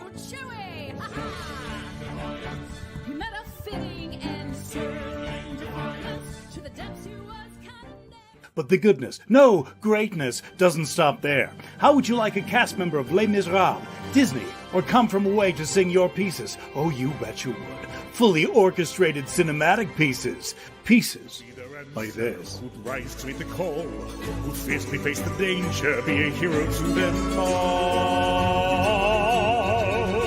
For the hordes of people we have 8 vocalists, 7 composers, 2 lyricists, and an admin team ready to take your request. For as low as $60 US, you can get your own musical theme. OBP Musical, making fantasy a reality.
Hello, we are back. Woo. Is everyone here? Sound off? Okay. Woo! Jess?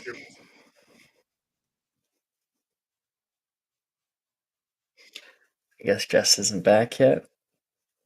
I'm back now. Oh. Sorry, I literally just sat down again. What's up? Sorry.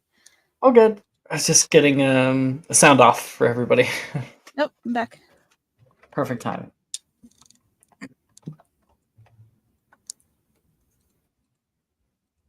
The next morning, it was much later in the week.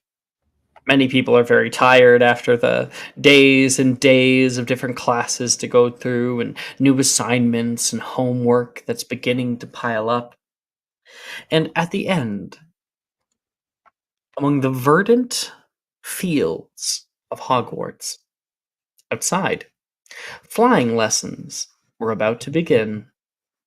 On the outskirts of the training grounds, Madame Hooch approaches the class. Let me pull up her art.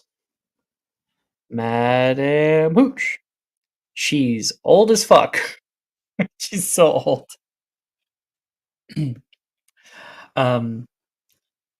She's has her entire face pursed down, and students are put in rows of 2. She's walking around like some kind of military officer. I will have no funny business with brooms, no smacking, poking, fencing, or pretending it is a regular broom, Mr. Morgan. Oh, sorry. Morgan was like sweeping the ground with it. He puts it back down. Firstly, we'll test your command of your aerial tool. Place your hand open above the shaft of your broom. In the moment she says shaft, Sally starts to snicker. Can I snicker with her? Absolutely. She's kind of laughing. She gets an eye from Madame Hooch, but she continues. So hand open above the shaft of your broom with the palm facing the dirt, and speak the command word, up. The broom zooms upward into her hands with ease. This is lesson 1. If you are not able to command your broom on the ground, you will not be able to command it in the sky. You must be controlled in your emotions, single-minded and up. Arnesia, zoom, gets it in her first try. Absolutely, Miss Green. 5 points to Slytherin. Back in the running. She looks very happy with herself. And everybody's going to try out wisdom checks in order to get this broom in your hand. Now, if you have broom proficiency, you may add your proficiency bonus to this check. Wait, do I have that? I don't think I have that. Since this is Charlotte's first time properly speaking in front of everyone in close quarters, she is going to not say the command word and fail. Because she doesn't want to hear her voice. All right. That's going to be interesting. Is it flat wisdom? Flat wisdom. Unless you have broom proficiency. I do not. Maple, you have to have broom proficiency, right? Actually, crazily enough, the Quidditch fan background does not give broom proficiency, and I have no way of getting it otherwise. I will double check that. I feel like we talked people about it. Start with broom proficiency. I don't do remember. if you're a pure blood, you do. 1 second. No. Yeah. Well, not exactly. Yes, no, Quidditch fan does give tool proficiencies vehicle broomstick. Oh, yeah. I think it's a skill issue on my end, actually. Oh, it just doesn't show up in the... I see. I don't think it would show up. Hold on. It doesn't come up often, so you should just kind of remember or make a note. I tried to look on the rule book, the Google Doc, and it Quidditch fan is not on there, so it didn't come up. Yeah, it's That's in probably the why Wands it didn't Wizard's show. Guide. Yeah. Let me just double check. Where in the There world? needs to be a link to that somewhere in there as well. I have it bookmarked. So I'm just gonna scroll through like. Yeah, okay, I do have broom proficiency. Sick. Sorry, what did you say about making broom proficiency check again? You get to add +2 onto the check. It's your proficiency bonus. Sick. Yeah, so you add your proficiency bonus anytime you have to make that check. So it's like wisdom plus proficiency. Oh, that's a 6. Would you like my subscriber advantage now? I would like to use my inspiration actually. Okay. And you gave You have one? I thought you already used it. Oh, maybe I already did. I already use it. You're supposed to use the inspo tracking channel to keep It track. says I have one still. Did you click it last time though? And you I'm the one who used their proficiency instead of and then turned. Oh, you know, it was Ito. That was Ito. Oh, okay, It cool. Yeah. wasn't- So that just was- click the little star and it'll be used up, and yeah, you can roll again. Cool. Much better. 15. Significantly better. Yes. All right. So Thomas got 15. Aurora, what'd you get? A dirty 20, I believe. Yes. Nice. Charlotte? 17. I didn't say Charlotte, but then I do, of course, realize that she's auto-failing. Fee got 17. All right, so everyone else is able to up, and those brooms, after maybe 1 or 2 tries, maybe even the third try, zoom up into your hand. And meanwhile, Charlotte is kind of awkwardly standing there next to her broom and not saying anything. Madame Hooch is walking down the row a few times, and she passes you at first and then kind of passes back and notices that you're one of the only ones who doesn't have your broom up. She gives you an odd look for a minute, and before she continues on, I think she'll come over. Not trying today, are we?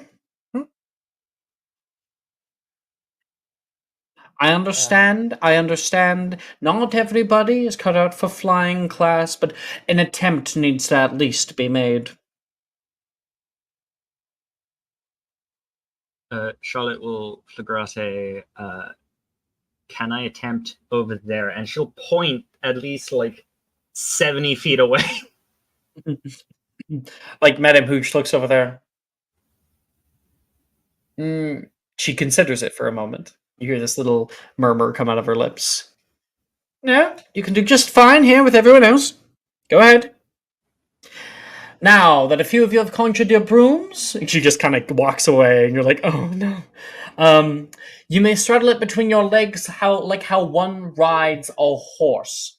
Be sure not to sit too high up on the shaft, lest you... And Sally bursts out laughing. He's kind of holding it together. Miss Peel, you have a problem?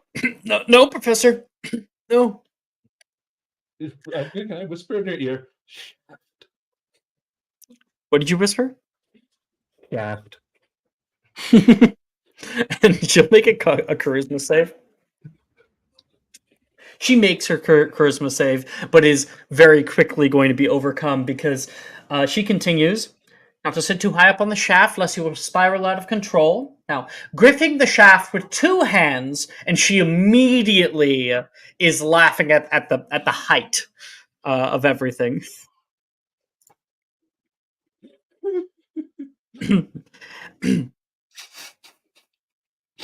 The 2 of you, do you want to be grounded for the rest of class, or do you actually want to be flying? Control yourself.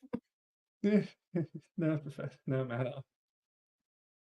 Sally tries to get control of herself and kind of like is leaning on your right hand side there, Fee. He's gonna kind of grip her on the shoulder and be like, "We have to, we're not flying." Gripping the shaft, will your broom into the sky. When you rise up, I'll have you sit patiently on your broomsticks. Try to hold your position for at least 30 seconds before descending, vertically back to the ground. And the kind of class continues. Everybody may make an acrobatics check. And Charlotte, what's going on? So when she's not looking, Charlotte is going to try just manually pick up the broom. That shouldn't be too hard, but you can go ahead and make me a stealth check. He's gonna wait until Charlotte actually gets the broom in her hand. Let me. Okay, self. So 17. Oh, her curse continues. See, it's funny. Madame Hooch has this weird curse where during Quidditch matches and whatnot, her perception checks are just terrible. And I rolled a 2. Well, So when I she mean, turns around, you're able to go down and pick up the broom really quickly. he's gonna sign it. Are you not gonna say? Are you not gonna try and summon it?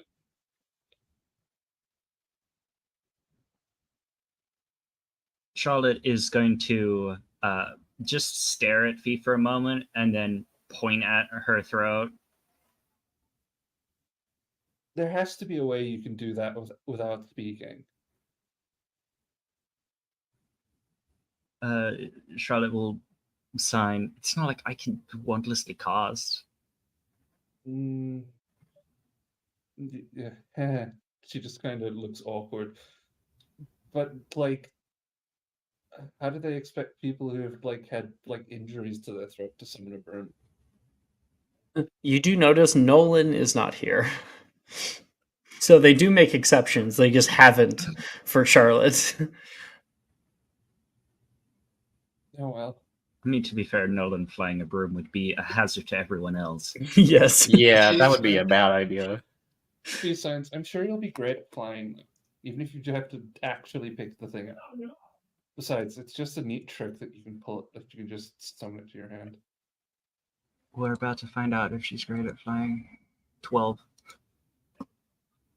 Charlotte, because you have not done the up thing, you did not activate your broom. Oh.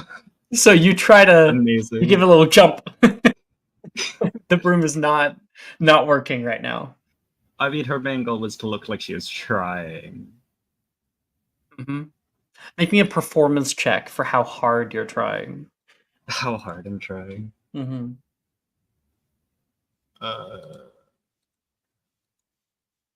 17. All right, you're able to at least fool Madame Hooch into thinking that you're attempting to fly. This is only a class that happens in first year anyway, so. Okay, everybody else, acrobatics checks. What do we get? Aurora? that is a hot 8. All right. Thomas, 18. did you add an extra +2 onto this one? No, but with the +2, it becomes a dirty 20. Nice. And Fee? 14. Okay, so Fee's able to rise up a bit. The broom itself is kind of wobbly. You're desperately trying to make sure that you maintain your balance and not fall off this thing. And you rise up into the sky about 20 feet. And then coming up beside you, you can see Thomas rising to the full 30 feet, very, very balanced, not at all wobbly, and maintains a perfect altitude for the duration. Thomas, you feel so good. This is your first time that you actually have a broom. All the other ones were practice brooms that Little don't toy get brooms. Yeah, they don't get too high above the ground. So this is probably the highest you've ever been now, and you're so excited just to go for it. Try to contain yourself. Higher. And then a second later, you hear a high-pitched yelp as Aurora goes rocketing into the sky beside you. Aurora? So, in theory, can I somehow help at least Charlotte to at least succeed on this? How do I help that? Unless you activate the broom for me. Yeah. I mean, Did you hear what I just said, though, hun? Yeah, I'm second ago? shooting up. Yes. Okay. I don't know with your current predicament how much help you're going to be. That's just how distracted Aurora is. Maybe how do I maybe hinder Madame Hooch's perception? Oh, she already failed. I mean, yeah, but make her just assume Charlotte. What if I take her out of the equation and just give her a decent grade? Charlotte You have air superiority right now. Take her out. Take her out. Walking disaster. You've seen so many situations go completely awry that you've started being able to predict all the ways things can go wrong. If you're looking to hinder something or bring about a dangerous accident, you'll have no shortage of ideas. I'm taking Madame Hooch out of the equation. You're gonna crash straight into her. All right. So you go rocketing up into the sky, just barely holding onto your broom. Your broom's kind of moving without you. And you can see Madame Hooch down there turning around, kind of judging everybody with a little notebook. And you start to go for little loop-de-loops. You grab onto the broom even more. People are gasping and pointing up. Madame Hooch looks up and sees you. Miss Crane! Come down from there! Come down! She's yelling. And you can see on your right-hand side, coincidentally, there is a large goose that is flying overhead, and the two of you come crashing toward each other. The goose is hit so hard that the goose starts flying ass over tea kettle, 360 through the air down, and flapping its wings once, and kind of reactively, it has a little shart. Just a little shart that a white goo comes flying straight down and lands on Madame Hooch's notebook. Oh!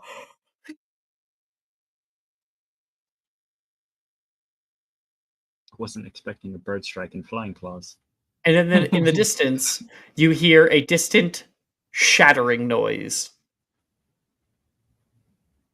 And you can see the windows that enter into the library. Aurora has crashed through. I had a quarter for every time this has happened.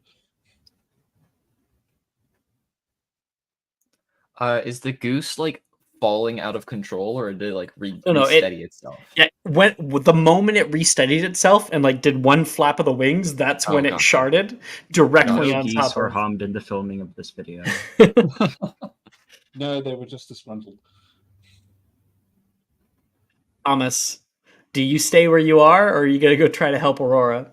I want to go fly over to the window that Aurora crashed into.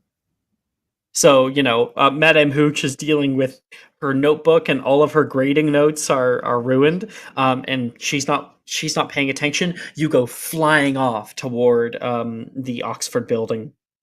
When you arrive, Thomas, through the shattered window, you can see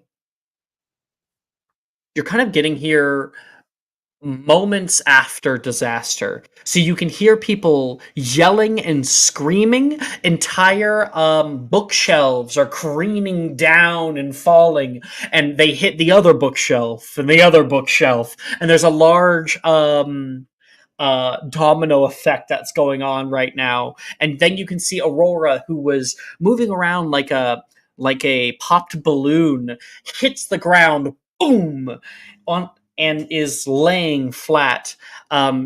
Aurora, you look up and you can see a large bookcase coming to crash down on top of you. Oh, getting out of the way. She desperately tries to grab her broom in time, but she's gonna get hit. What do you do, Thomas? I want to throw my broom to the side so no one gets any ideas that I've been going places I shouldn't be with this thing. And then I want to run over towards Aurora, and I want to try to cast Defendo on the bookshelf to try to cut it in half. Is that a thing that I can do? No, because Defendo is only a 5-foot cube. It's not that that's powerful. oh okay. But Yeah, you the are same. on a broom. If you wanted to zoom down and try to grab her, you could That probably is do that. also that I like that idea more. Okay. Yeah. So The instead of library is throwing like the a broom aside, grand library, so it's very big. Bookshelves. I think Thomas would have come up to the window and not like gotten off his broom right away. Actually, he kind of like floated up on his broom and sees Aurora like on the ground, and then just turns and like just zooms straight into the window on his broom and just headed for Aurora to try to like at least pull her away, if not pick her up. Make me an acrobatics check with an added +2 this time. 16. All right. Aurora, you see this thing coming down toward you, and you can hear this whooshing of air as you see the face of Thomas's hair fluttering back in the wind and a hand out toward you.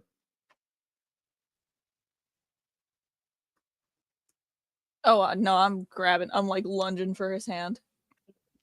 You grab on, and he zooms past, pulling you away as the bookcase crashes down, and he shoots you back out into the air outside the building.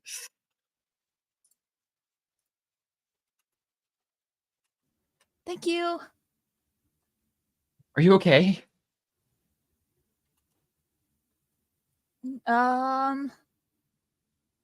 I think so. My head hurts a lot. And so does the everything else. She has like pieces of broken glass in her hair. That was pretty cool though. How do you know how to do all that stuff? Oh, it's really easy. All you have to do is not try, and the broom just takes you places. That seems counterproductive, but okay. I like to think of it as trusting the process. Where did your broom go? And you can still hear the people yelling inside the building. The aftershock of your chaos. Wait, are we outside, like school? Are we in midair right now outside Yes. the building? So, oh, okay. The Oxford building, big, tall building, long Gothic windows. Aurora shot in through one into the room inside. You went through that hole, grabbed her, flew back out that hole, and you guys are hovering beside the building, probably on like the 3rd floor. Can I try to pull Aurora up onto the broom, or is she already there? Oh yeah, she's on the back of your broom. Okay, cool. Sick. I could try to hold on. I learned this in class because I made a bunch of books fall over. Accio broom. Yeah, Rory casts out Accio, and I think you have to, if you upcast level 1, I believe you can extend the range. I have to attempt it first. Make the attempt. Okay. Did you roll for your spell mod?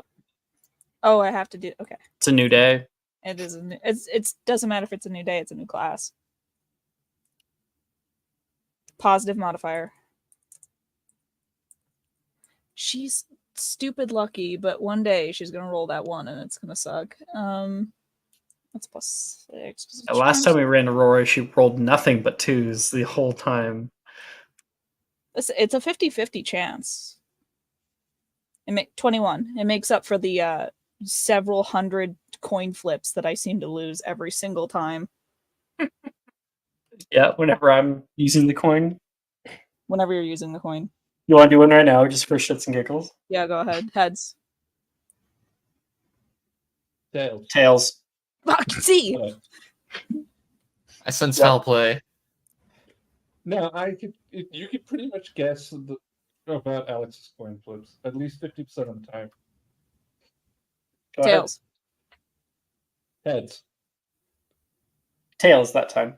Yes. I hate the coin. I miss the D4. The higher low, but yeah, you never believed enough though with the higher No, low. I either. believed. Okay, Secret's the fine. only person that The says Fine. coin made her a believer. Okay, It's just a Jess, coincidence that every time that I said manifest a high roll, and I will High. roll. That's high. See, I was manifesting. It's just coincidentally, I have a more difficult time with guessing it whenever Sikrin's not here. If Sikrin's Profit. if Sikrin's in the campaign, then it will always roll high. I see. I prophesy. Real diviner here. Yes, like Doing her you said, daily she's manifestations. Yeah. The amount of times I've predicted a nat 20. I love it when I'm like nat 20 and then it happens. I feel so cool. I mean, I have that just as an ability if I'm lucky enough. All right. Rose. You guys Okay. are able to come back toward class, and Madame Hooch is still trying to clean off her notebook for the most part. And you come back down. You have successfully saved Charlotte's hide. Can while Madame Hooch is distracted, Charlotte essentially go to that point she pointed out earlier, say up, and then run back. You can try it out. Make me a wisdom save. Okay. I mean, a wisdom check. Okay. My wisdom saves. There you go. 21. Fuck yeah! Yeah, Yay! you're able to get the broom off the ground, and then you head back. By the time that they're also returning, somebody hear something? Madame Hooch says. The distance screams in the distance. That was just the goose, man. Acrobatics, Charlotte? Yes. And then Can I fly over and help her so she can get a D4? You can't help her. I think using words of encouragement is what. Yeah, if you're using words of encouragement, that's separate. Okay. So with words Whoa. of encouragement, that's 22. Hell yeah! By the time you get back, Aurora, you are very happy to notice that Charlotte is up in the air.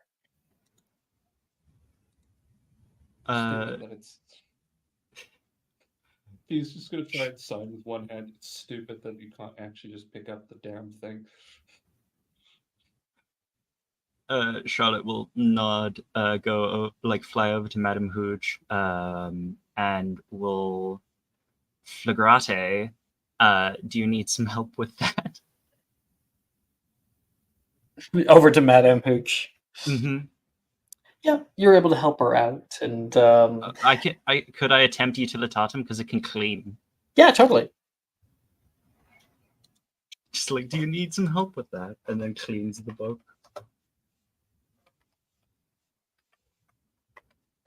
And then you burn it. There we go. Goodness me. Thank you. 5 points to Hufflepuff. She gives that for you helping her.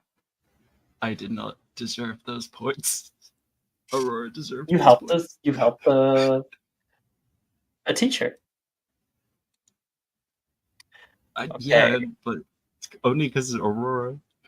So flying class happens at the end on Fridays. So very quickly, our end of day comes and goes. And over the weekend, we've got free periods all around. A new day dawns, and you guys awaken from your common rooms. It's starting to get a little bit colder now. You know, many months have passed of being here at school, and the morning frost begins to gather on morning dew. The leaves have changed color. Some of them have even started to fall, and all of you all have your weekend to do whatever the hell you want, run around the castle. You also are wearing your casual clothes, so that might be kind of cool to feature. In the morning, we gather in the Great Hall for breakfast, and everyone's in their civvies. Charlotte, you see Aurora. You've been thinking for a little while about, what she did. You kind of were able to understand that it was for you. Do you want to go talk to her? Charlotte will walk over. She doesn't know about talking. I mean, I'm with you. I'm always with you. I'm always with you. She is ever present in Charlotte's life. He has a sister complex. Wherever you go, I will follow. She is kind of your shadow. Well, Wherever you go, I'm far to follow.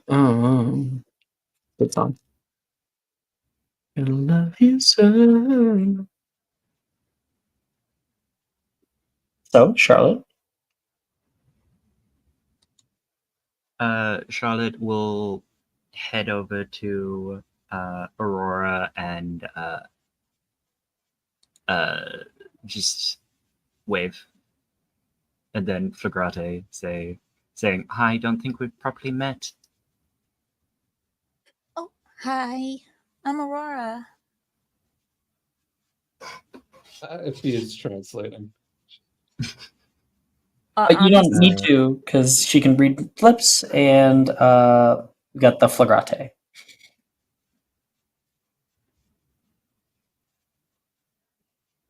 Yeah, we can manage. She's welcome to be there, though. Charlotte's not going to stop Fee.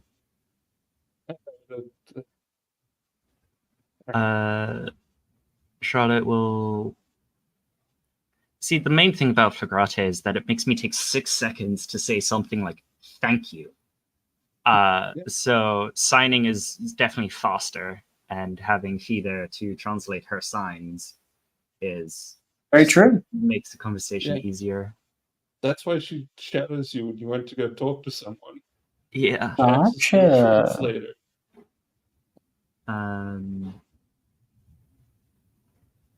So Charlotte will have Fee translate the rest of what I'm going to say in this conversation, unless I specify otherwise. Yeah. I'm Charlotte. What you managed to somehow do in Plaincloth really helped me out. Oh, don't worry about it. I noticed that, like, out of the corner of my eye, you and a couple others were struggling, and honestly, I just thought I would cheer everyone up. I didn't expect the goose. I really hope I didn't injure the poor thing. Oh, it seemed to fly away fine after it got its bearings. Oh, good. I heard that a lot of people got really good grades in that class. Except for me, which, I mean, is to be fair, I did kind of fly in through a window. Destroy the library. Yeah. Madam Pince was not happy. The library is currently closed for renovations right now, as they're trying to fix the chaos that was put on by a first year. But they never know who it was that did it. So no house points were lost.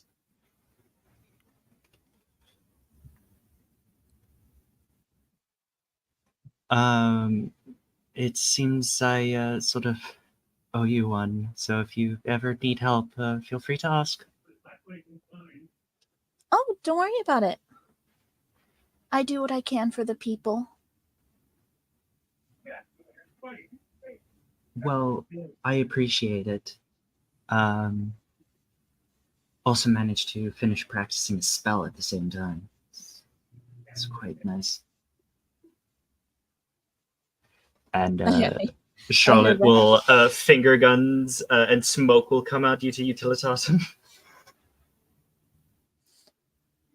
Oh, that's so cool. She you can do that magic would have to finger gun wand? with one hand and have the wand in the other. But she'll like time it so when she does the bang, the smoke comes out of the wand to make it look like Mm. she's shooting.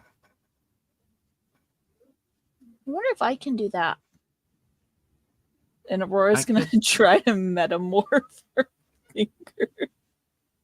Oh dear. She's gonna Oh. metamorph into a gun. she metamorphs into a gun. No, she's gonna try to like metamorph like a smoke effect. I don't think you can metamorph a smoke effect. No, but she's trying. Hey, Yeah, that's the Can't the important girl thing just here. try? roll me a d10 then.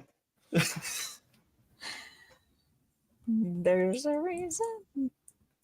She doesn't know what her metamorph powers do, and neither do I. What's an 8 get me?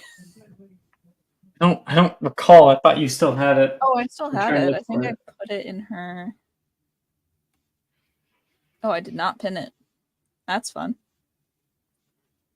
There's I have it. Okay, cool. Get an 8. Mm-hmm. Become an adult in your life.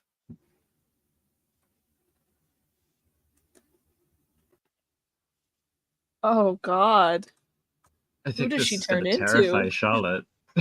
Roll a d5 and like think of 5 names. Roll a d5. Yeah, I mean, like if you wanted to, you could probably. Let me quickly see how many teachers there are here on the thing.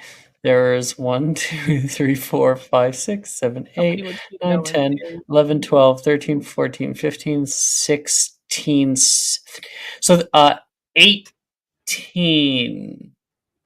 Roll a d18. A D18. Okay. Oh, wait, Turns into d19. D19.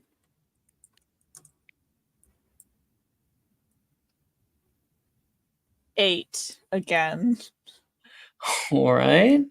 Mhm. You turn into Professor Vector. Oh no. I don't think I know Professor Vector.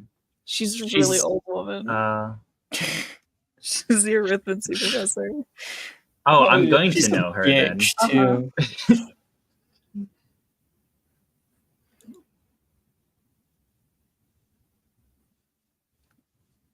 Charlotte steps back, surprised.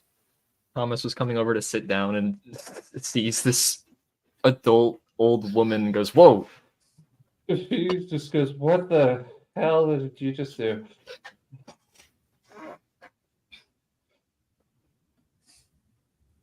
Why are my Charlotte's fingers gonna all poke pruny? you to. Charlotte's gonna like poke Aurora to make sure it's real. Ow. Why are you so Inspiration old? to Aurora for the voice. Why are my fingers this- all pruny? What happened to my fingers? Should Where's I all get a this professor? back peg coming from? What? Should I get a professor for this? Pretty sure she is a professor now. Yeah, should I go get a professor? Should I think she is? Because I think I can see her at the table. Oh, whoa. Don't ruin it, Logan says, because noticing what's happening. No, Aurora, you can get away with anything. Wait, that's Aurora? Yeah, Quick, she's do the old. first thing that comes to mind. What's going on?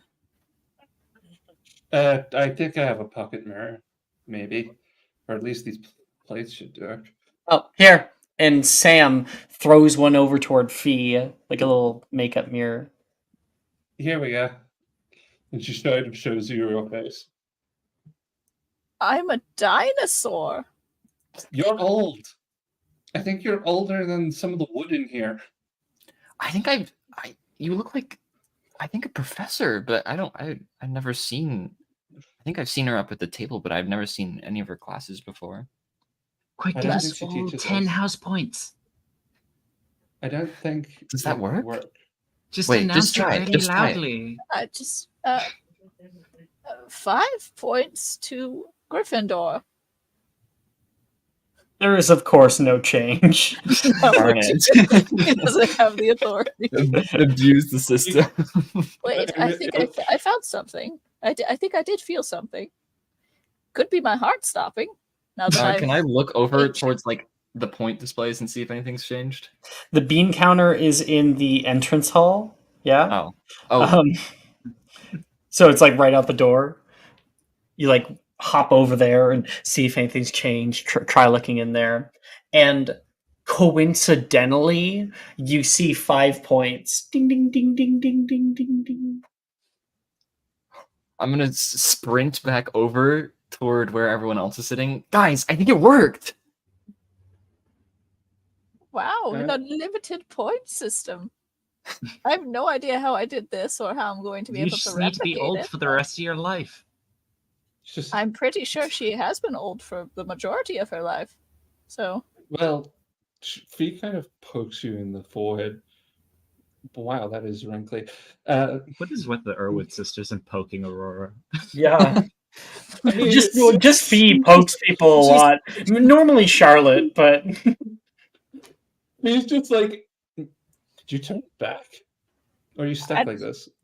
I think I might be a little bit stuck like this. One time I got stuck with an elephant's trunk for a week. Do you want me to get, like, the professor with the funny name? Surprised come Aurora help you? knows what an elephant Do we need looks to like. take her to the infirmary? You mean our transmission professor? No, the Transfiguration professor. Aurora, are you?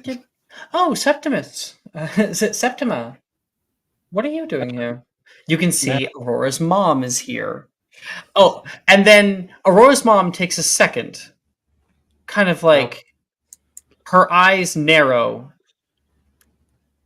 Aurora, what are you getting at? I'm gonna cover my mouth and try not to laugh.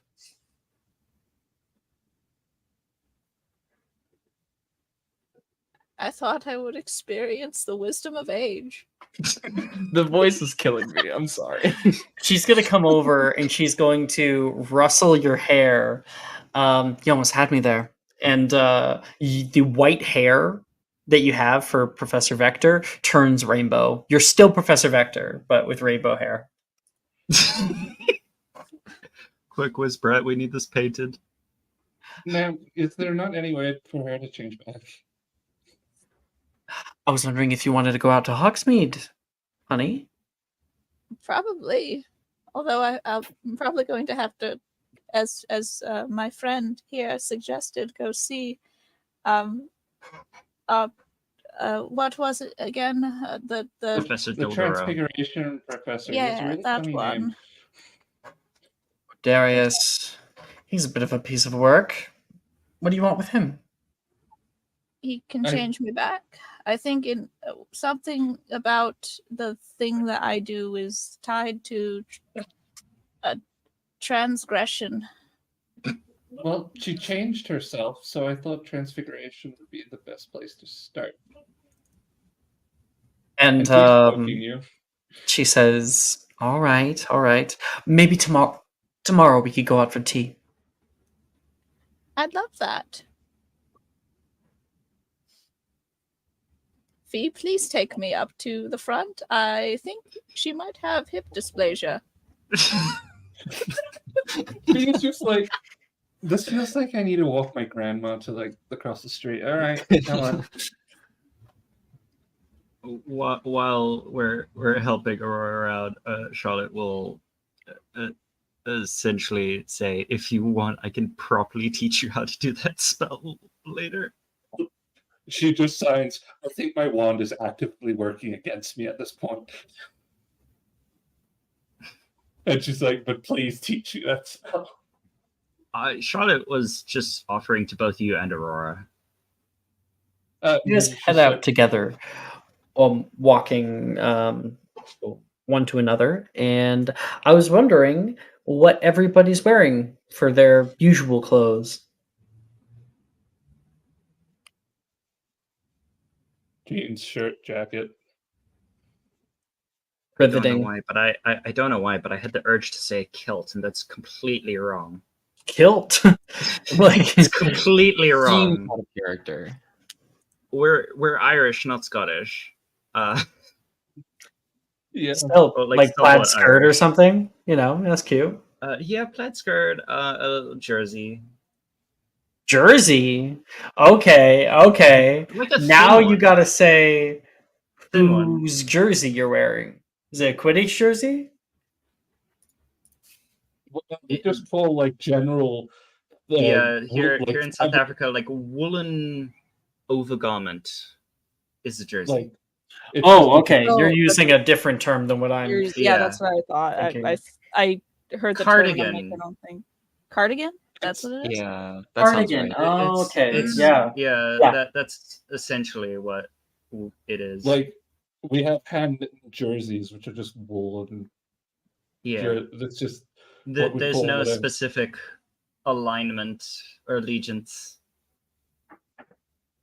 Now, Thomas, however, is wearing a Quidditch jersey.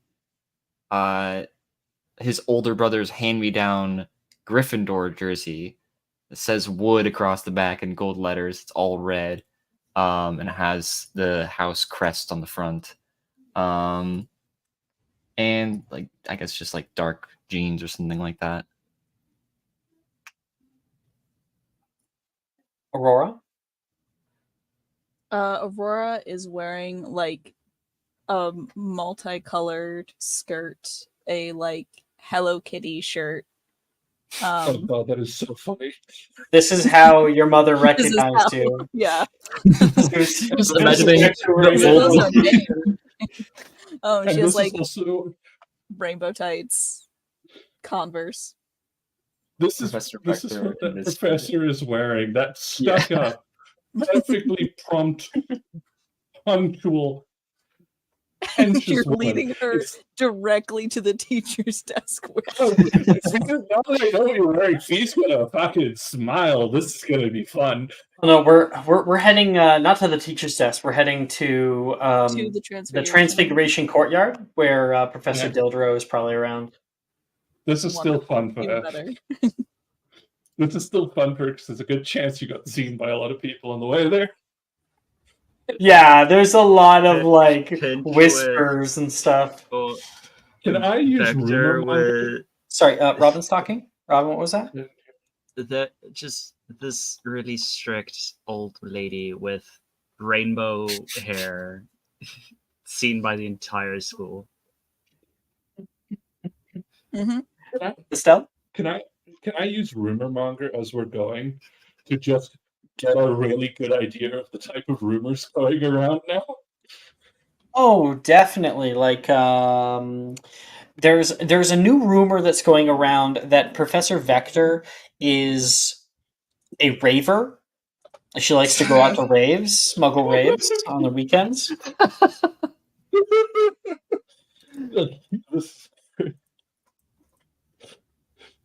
You get like I think one student on the way through is like, "Nice outfit, Professor." Thank you, shortcakes.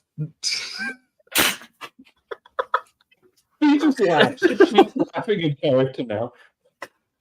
Inspiration, Jess. I already have it. Thomas's eyes are like watering from trying to hold back laughter this whole time. He's just trying to follow and like not break down completely. Fia's trying to translate the joke to Charlotte, but she's just having a hard time of keeping herself together so her hands just don't move.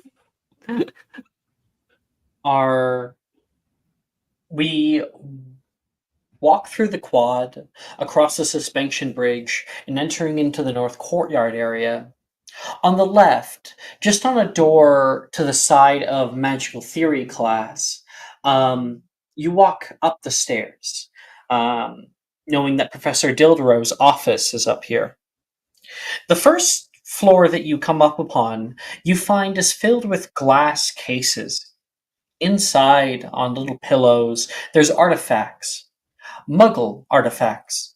Medieval, old rusted metal, old swords, anvils, tools. Things that existed before this castle was repurposed.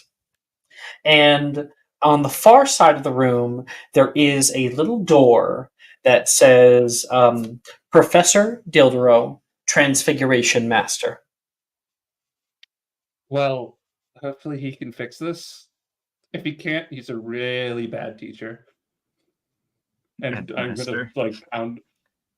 I mean, it says master on his door. He must Master be of able to what? help us.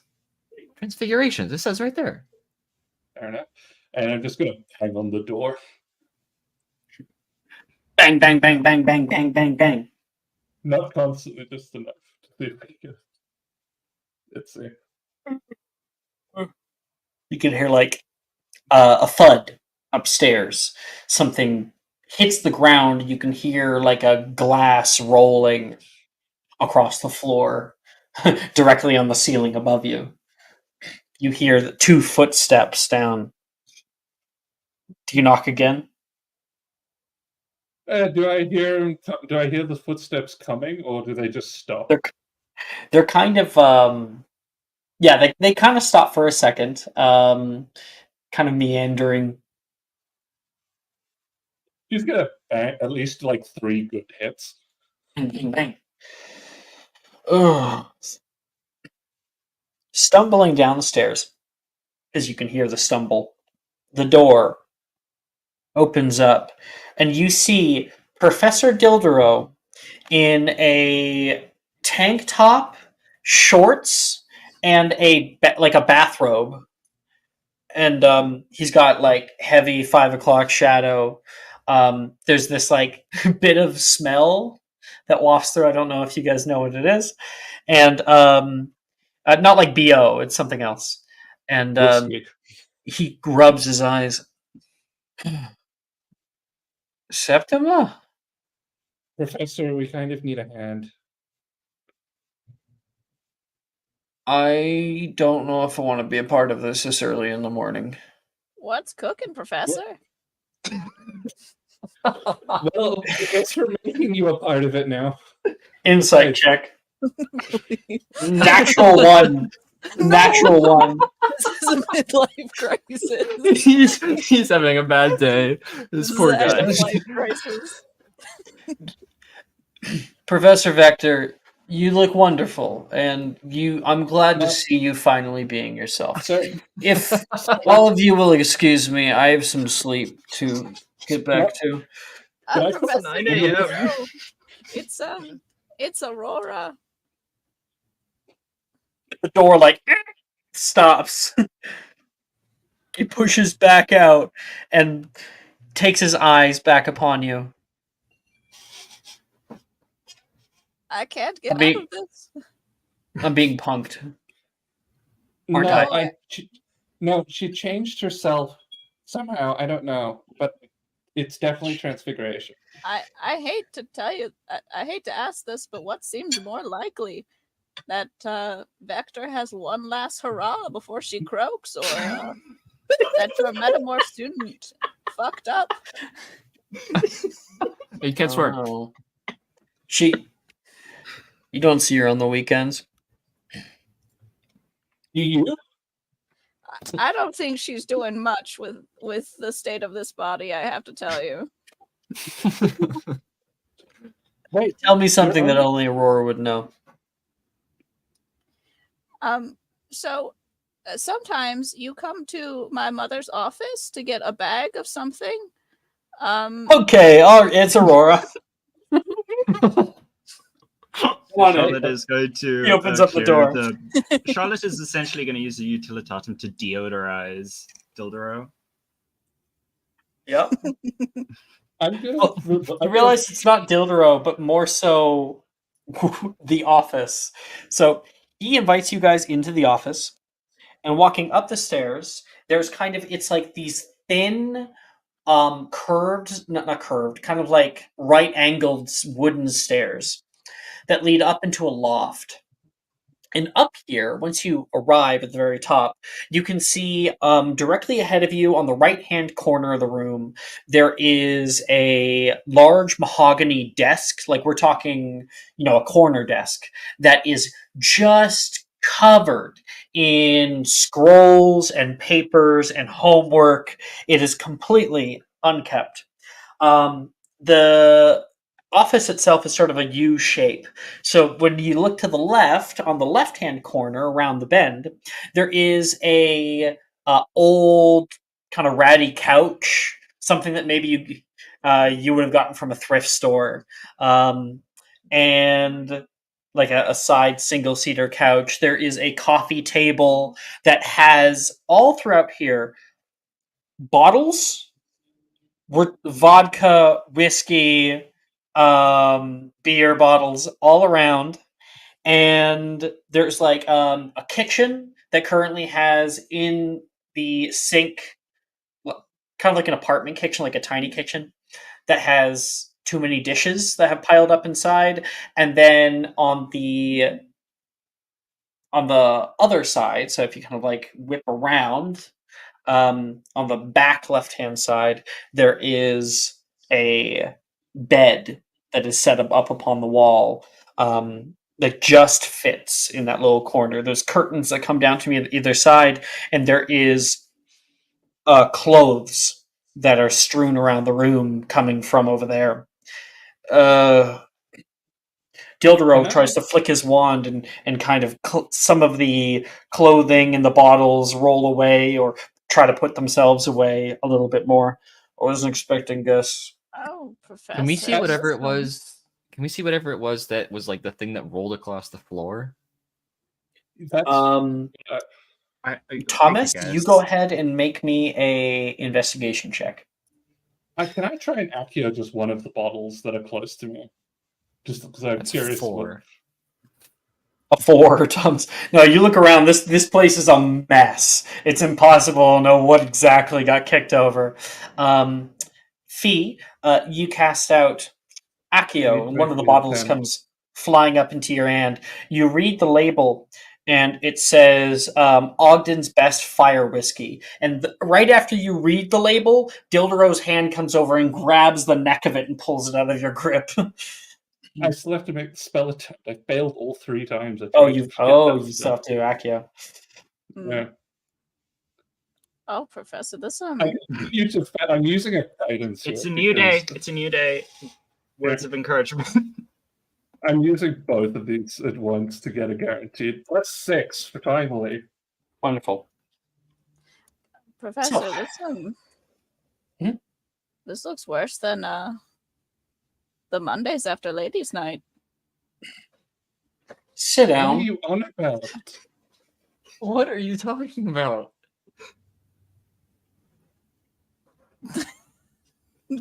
She just sits down. Aurora's seen some stuff. She lives at the school. It's getting increasingly harder and harder not to judge Cass. It's just her mom. That's, yeah.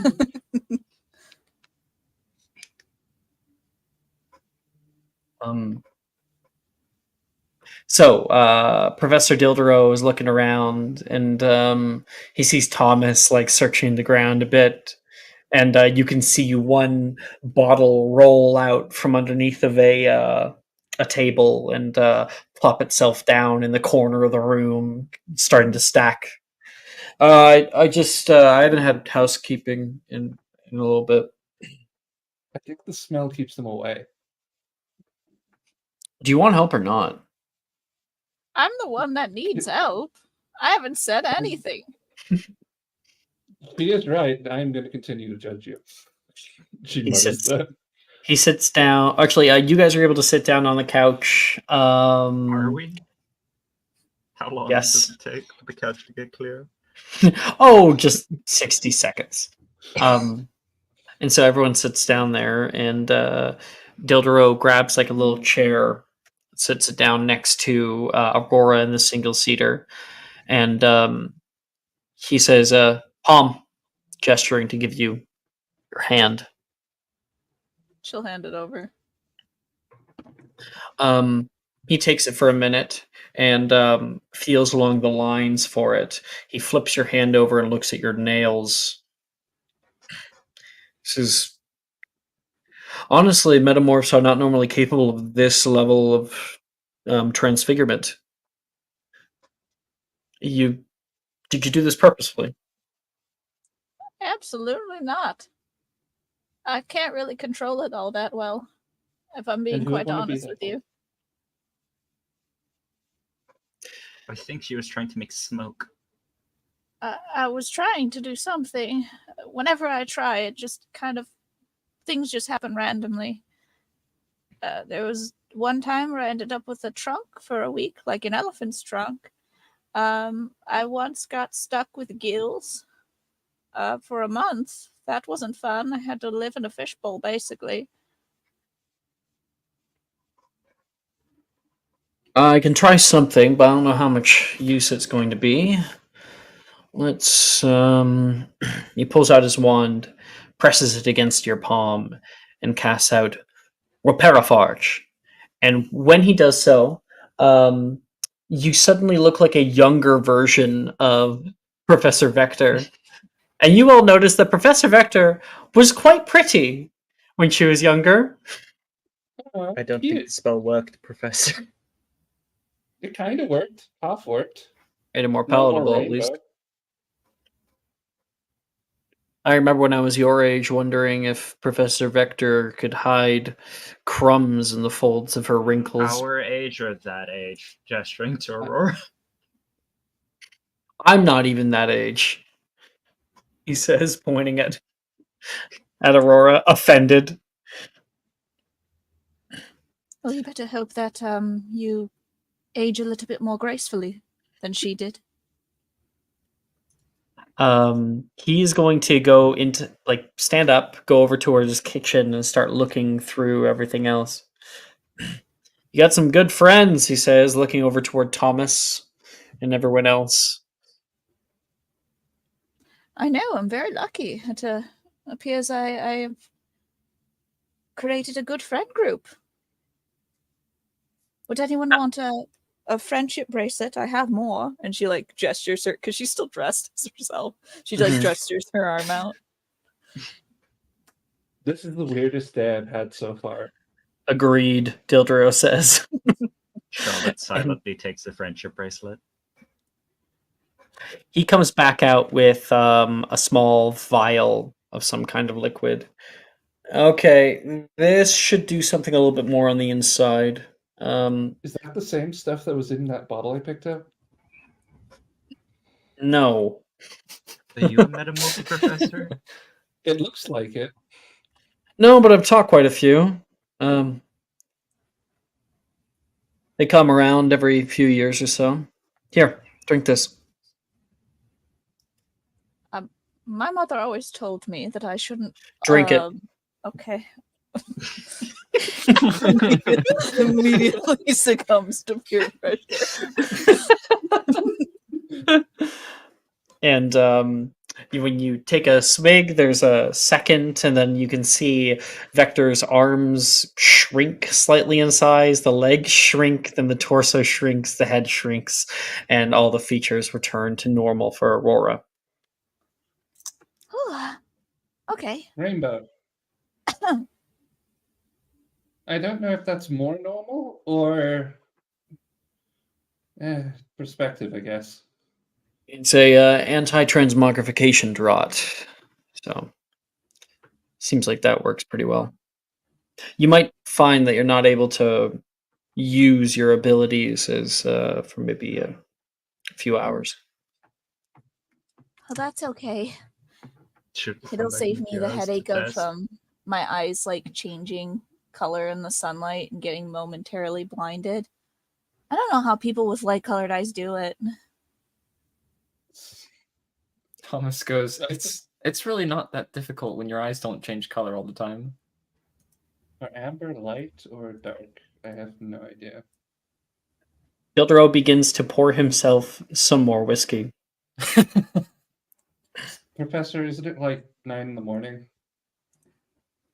He stares toward you. I have some other draughts too. Would you like to have a test? A test? I don't think giving alcohol to underage kids is legal. Oh, it's not alcohol. I don't think threatening little kids with poison is legal. She's considering it because she's staring into his eyes, considering it.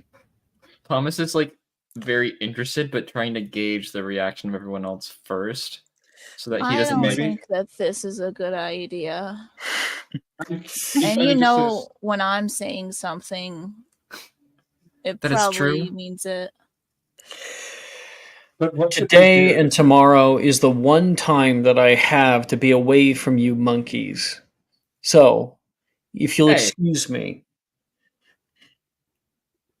I tried to take his whiskey, like the glass. What did you say, Estelle? I was gonna say, I just try and Accio the glass with me, just to annoy him, because he did offer Accio a glass? What are you talking about? Sorry. The the glass glass you on his poured. desk that he's pouring whiskey into. No, and Accio can't be used to actually pull something out of someone's grasp. You need Relatio anyway. So no. I thought You can attempt, and he'll he'll pull it back away. Out. I still want to do the attempt just to annoy him. You could Accio the whiskey once he puts it back down, not the You- glass he's holding. You already made one Yeah. Accio attempt for this one, so I'm not going to allow a second one. Okay. I think I'm good. Thank you, Professor. You're welcome. I may take you up on that offer at some point. Everyone out. Charlotte, while leaving, is going to flagrante threaten to poison Fee again, and I'll tell Flitwick you offered us alcohol.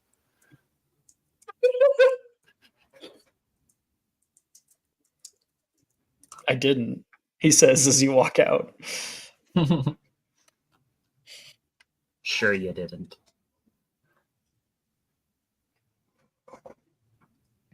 Just to be clear, out of character, he was saying that he has some other I know, potions. I know. Yeah. No, it wasn't I- great what he was saying either, but it was a false threat. Yeah, this is a threat. Back. I'm Hey. still considering it. We exit out into the north courtyard. Some students are starting to filter through for the weekend, and you guys all have a free period to do whatever you'd like.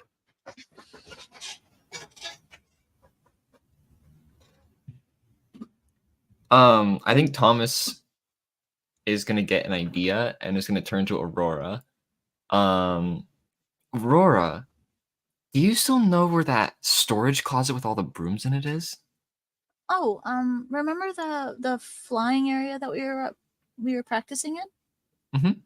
It's kind of hard to see, but like the wall nearest to the castle, like right near there, there's a little door. She usually keeps it locked. That has all of the brooms in it. They're really old. Light edit. There is a broom cupboard on the map. It is a small shed that is just south of where you were practicing. She says that instead. You guys want to go check it out? I think we've angered the teachers enough today. Well, Aurora, what about you? That's also up to Charlotte. Charlotte slows down if they want to do that.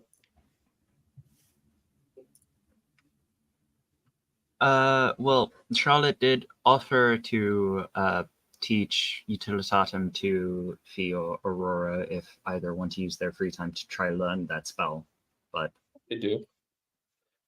okay. But like, do you not? Yeah, the wanna offer is check out there the- for Aurora if Aurora wants to. So, Aurora, do you want to do brooms? Do you want to do practicing spell? Or do you want to go do something else?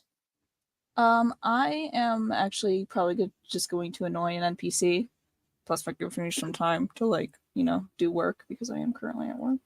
And I should be. I wonder who it could be. Please be generous. But I just want to continue. yes, that'll be what I'm doing. So thank you. But Okay. Thomas. Ever in the future you want to. thank you. Thomas, you give out the invitation, but most other people had plans today. Kind of a little bit down. Charlotte and Fee head off, and you go walking down the grounds. Taking the corner around the path, you do end up seeing, because of Aurora's tip, you can see a hut that is sitting on the edge of a cliffside. There's a little wooden door over there. As you get closer, you put your hand on the door handle and give it a little shake, and it is locked. So, I do have a question. Can oh, never mind, that wouldn't work. There's no one from like the North Courtyard can see me or anything like that, right? No, you are out on grounds. It's only if someone was in the training grounds would they be able to see you. Is there anyone there? Probably there's it's the weekend, so probably in the distance you do see some older years who are practicing with brooms flying around.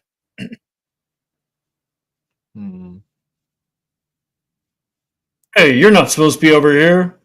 You can hear a voice behind you, and you turn around. It's Wilfred, using a lower register voice. I'm just Says joking you. with you, man. What are you doing back here? I wanted to see if we can get some brooms to do more practice, since flying class is only once a week.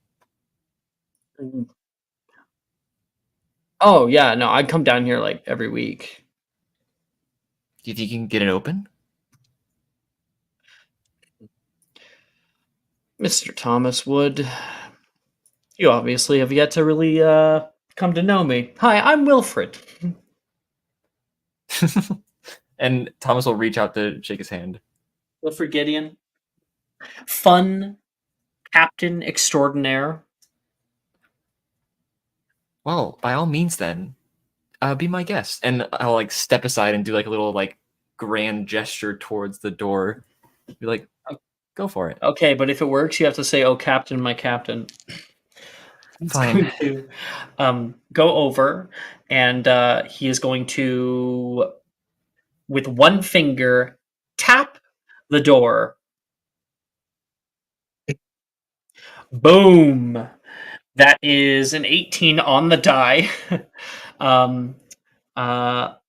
Plus, it's like a 23. And he casts out without saying, well, he casts out by saying Aloha Mora, and he taps the door with his finger, and you can hear a click, and the door opens up easily. Ta-da! He gestures toward the door and then kicks it open and walks inside. Like he's been here 1,000 times. All right, Captain, my fun captain. Let's see where this goes. And I'm gonna go in and try to like grab just like the best looking broom in there. If they're all like, maybe if there's one like a little nicer than the others. Oh, you don't want that one. And those are the clean sweeps. They've been here since the dinosaurs walked the earth, I think. And you look, it says clean sweep 3. A 3? Okay. Yeah, I didn't even know they were in single digits, right? Well, it's better than those ragged old practice brooms we used last time we had flying class. These are the ragged old practice brooms we used during flying class. She keeps the good stuff around here. She always moves it. And he's looking. You can't see shit. There were some old Nimbuses that the school used to have. Apparently they were owned by the Slytherin Quidditch team. Whoa. Can I attempt to cast Lumos? Yes. I've Can't cast see it once. shit in here, Wilfred says. Let me see. Maybe I can try something. 13. Yep, that's a success. Lumos. And there is light that comes out through everything. Wilfred looks at you, kind of aghast, like, all right, Mr. Fancy Pants, you find the brooms. Maybe I will. And out of character, Maple knows that the brooms that I'm looking for that Wilfred is talking about are black. But are there any black brooms in this closet, or are they just the same as everything else? Make me a perception or investigation check at advantage. It is your choice. I think my perception is just one better. Yeah, it is just one better. That is a dirty 20 with advantage. In the On back, perception. yes, you can see a pile of black brooms, many of whom are cracked or broken from years of use. But you are able to find 2 such brooms. A Nimbus 2001s. I'm gonna like These are pretty grab old them. nowadays. Yeah. I'll grab them and like hold them out kind of triumphantly and just throw one to Wilfred without thinking. Yeah, he catches it. Ooh, nice find. A little bit better than a Queen Sleep 3, don't you think? And he looks down at it and he says, "Maybe just a little bit." What are you up to? Why are you coming out here stealing brooms? I thought I was the only one who did that. Like I said, practice. If I want to make the Is- Quidditch team, I gotta practice somehow. Aren't Gryffindors supposed to be all about the rules? The rules? No. Not when it's more fun to break the rules than to follow them. Besides, I'm not hurting anyone. Mr. Wood, would you like to go for a little flight with me? How could I say no? And I'm gonna like walk out and just hop on my broom. And the 2 of you go flying up into the sky. You guys are hovering there for a little bit. Wilfred looks over the castle and says, "Try to keep up." And he's going to go flying down, shooting in between the long crevice between the north and south grounds. Make me an acrobatics check. Do not add your broom proficiency anymore. Dirty 20. Yeah, you got better than him. Oh, so he goes flying down, soon doing some fancy tricks, and you kind of kick the back of your broom and go shooting down. Very quickly, you're next to him. He goes through archways underneath, and you zigzag through with ease. He keeps having to look back, seeing you, and nearly hits into things. He's laughing uncontrollably. He keeps on going. And then you see him suddenly take a nosedive down, and you follow him, and you see very quickly a large pool of water that is coming right for him, and looks like he is not like he's not failing. I want you to make me a charisma saving throw for, I'd say, at advantage because you're a Gryffindor, to see if you get scared. Bet 25. Yeah. So you see him going right down, right down, right down, and you both hit the water with a huge splash. Luckily, your broom is buoyant, right? So it's floating right now, and his face comes shooting up out of the water right before yours. I think you were gonna do it. Of course I'm not. I'm not scared. I thought you were gonna pull up at the last second. Oh, it's so cold. This way, this way. Apparently, he had a reason for being here. He grabs his broom and starts swimming toward the waterfall of water that's coming down. And you can see the tall viaduct bridge, the huge towering archways that lead up toward it. And coming into view, Wilfred stops on a rocky outcropping where, amidst the rock, you see just the very top of a glass window, like that's in the water. Whoa. What do you think is down there? Why don't you take a look? Is it like under the water? Like I would have to swim Yeah. to go get it? You have to go under. Okay. I think I'm gonna hand him my broom so that it doesn't like pull me back, and then try to like go swim towards this window under the water. Sure. he puts your brooms up on the little cliff side and like on the rocky outcropping, and you take a deep breath and go down underneath, and you can see a set of windows and little circular ports. And it's difficult to make out right away, but you look down through the window and you can see none other than the Slytherin common room. There is beautiful green lights that give a subtle ambience above in the ceiling. There is tall pillars that hold up the vaulted dungeon walls. There is a little fireplace that sits amidst a social pit with black leather upholstered couches. And you can see right now Gemma and Arnesia and Taylor are sitting over in the social pit, and a few other upper year Slytherins are running around. Cool. I think the limited interaction that Thomas has had with Slytherin so far is that he does not want to draw their attention any more than he absolutely has to.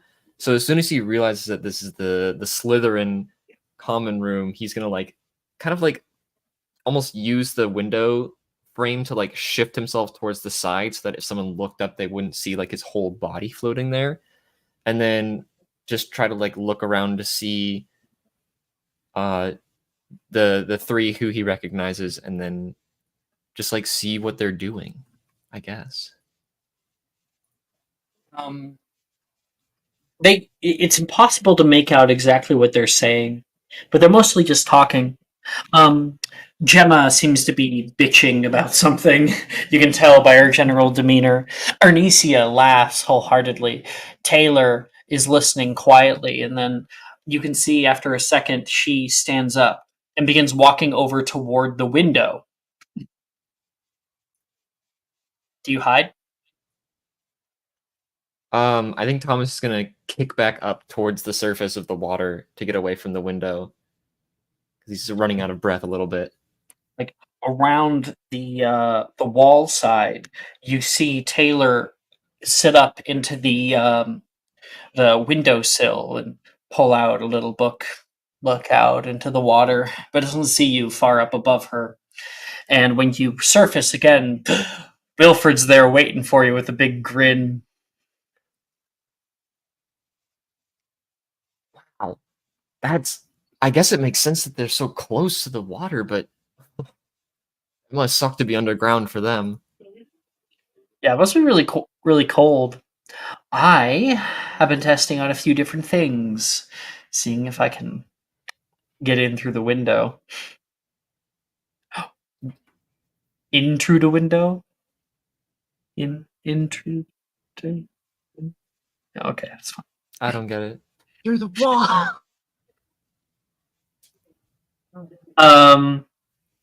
And he says, "Today I have my newest idea." He pulls out a small Weasley's firework.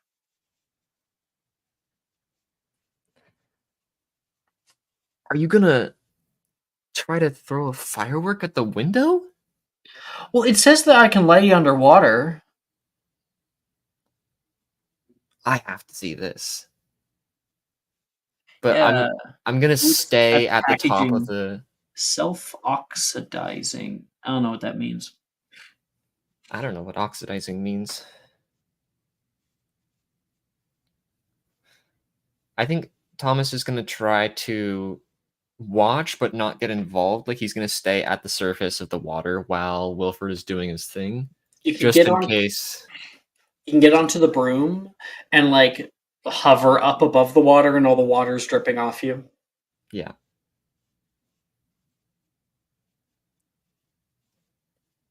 All right, fire in the hole!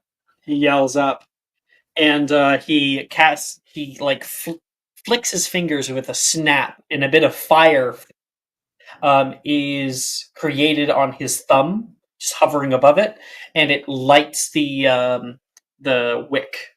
He dives down underwater and You don't see him for a moment. And then a moment passes. And a moment passes. And then out of the water comes shooting up a large firework that flies directly at you. Make me a dex save. Oh, jeez. Look out! 17. Yes, you are able to weave as it explodes nearby you. Your ears ring. There is secondary little explosions too that kind of hydra off the first. And you have to dodge left, right, up, down, barrel roll right, and you shoot up toward the viaduct courtyard. You can hear a few people yelling, like, "What was that?" People are heading over, and Wilfred grabs on his broom. "Ah, that was a good try!" And he's going to take off. See you next week! Is he going back towards the castle or like along the water? He takes off along the water across the lake. I think I'm gonna follow him and like try to stay towards the shoreline so that anyone who's looking out at the lake doesn't see me, but just try to go as fast as I can back towards this storage shed. Meanwhile, Taylor, down there, very startled. The sudden explosion.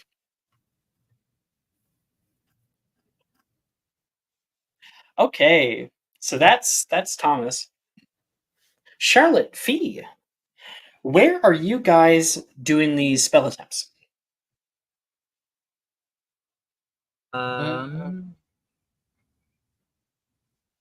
You decide. We could just see if the charms classroom is unlocked and go in there. Yeah. It's the weekend. Yeah, by the time you guys arrive, you guys can see there is a kind of darkened interior. Fee, you go for the door, and it does unlock. Like it just kind of clicks open. You creak open the door. Light is coming in through the large window on the far side, and do you call out? Sure. Why? I think she would try to. Is it dark enough to where it's like can't be seen on the inside? No. There's plenty of light. It's just like the main lights are not. Fee will just go hello around the door. Sorry, you did what? She calls out hello. She she puts her head around the door. Hello? It's the weekend, Professor Flitwick says, and you can see him pulling out from the prop area. He's got like a large lockbox under one arm. Flora, good to see you. Yeah, business. Thought the classroom would be empty, sir, and we were going to do some practice. Oh, I'm just preparing some things for a fifth year class on Monday. You can feel free to use it if you'd like. At least while I'm here. If it's not a problem. Oh no, I'll probably just finish up here in about 15 minutes, and then do either of you know colloporters? Is that even a first year spell? It is a first year spell. It was actually one of the ones I was going to try learn in this spell attempting. Well, if either of you guys can use that and lock up when you're done, I'd very much appreciate it. With how my charms are going, I think I need a key. Well, I'm not at liberty to give that, he says with a little chuckle. You do teach Alohomora, though. Indeed I do, and I also know how to create colloporters incapable of being opened by Alohomora. But you're going to trust our colloportuses. That It'll be fine for a day. far too stressed out there, Miss Charlotte. And your flagrante work is getting better.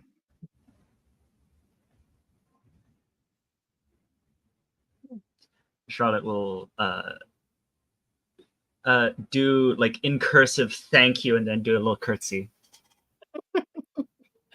Now, he says, I have to bring this up to the astronomy tower, but I'll probably be back in a few hours. If you don't lock it, then I'll lock it then. Good luck. He walks out.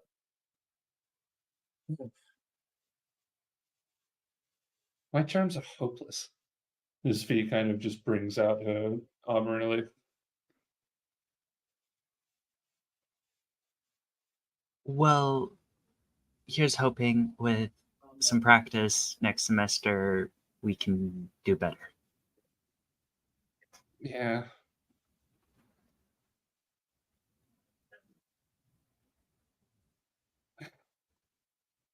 I don't know. It feels like my own magic is working against me in this situation. I think it's your conventional magic that's working against you and the fact you're being forced to use it. I mean, it's not so hard, and she wants to kind of just demonstrate. I mean, I've gotten better. Is there like a target dummy around here? There's no, that would be found in the Defense Against the Dark Arts classroom. There's lots of props out here. Is there something really fucking solid? Really solid. Yes, there is a large 500-pound weight. She's just gonna fling out. I mean, I'm getting better at this in Lux Maxima, and throws it at the weight. Why don't you give us the flavor of what that looks like? Basically, she summons in her hand. She like pulls from this armor really in her arm as one in her hand as one of the rings in the orb glows.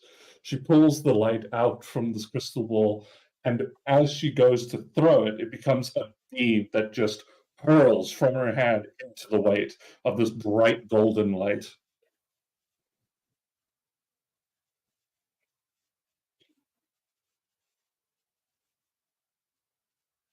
Did my internet cut out?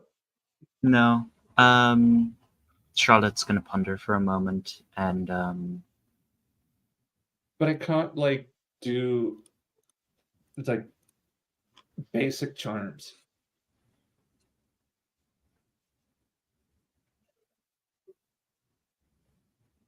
perhaps it's because that spell and some of the other ones you're really good at are more attuned to your armorily.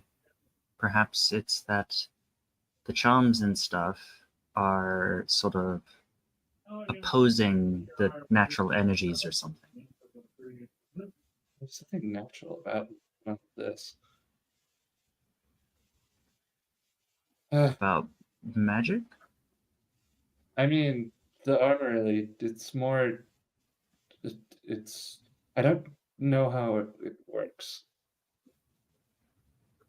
To be Well, fair, I don't know how one works either. in simplest terms, your armor really harnesses the energy of the stars. I think the stars are natural. Probably. You guys can hear rustling at the door. Who do you think's there?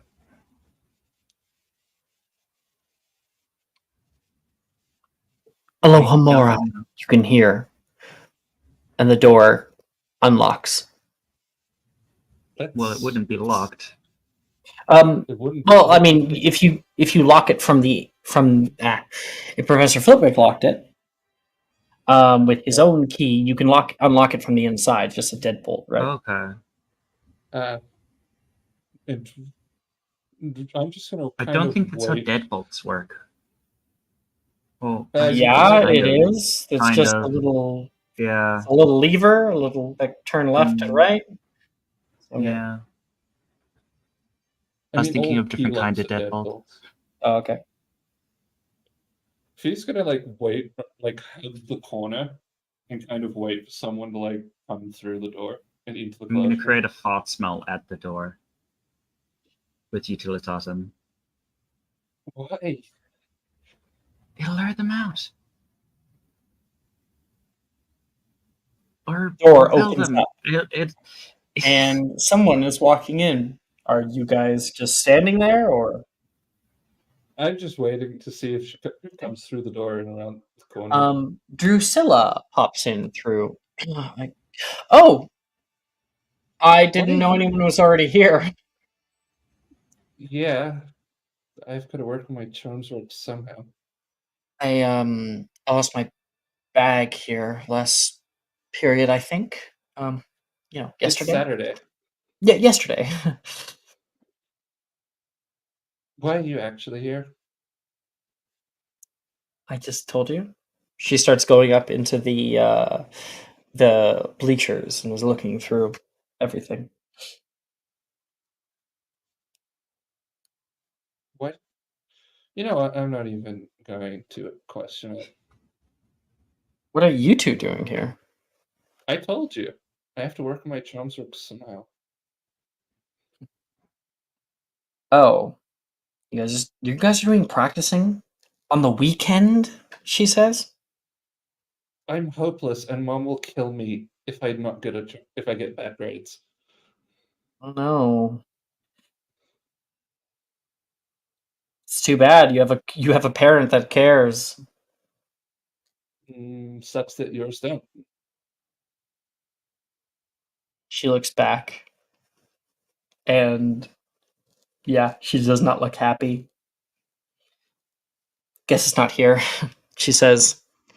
And she glances back along the rows and turns toward the door to head out. I'm sure I can help you look. It's got to be here if you remember it being here. I'm good. You could try Accio it. I could. So could you. I mean, and you guys are once again alone in the room.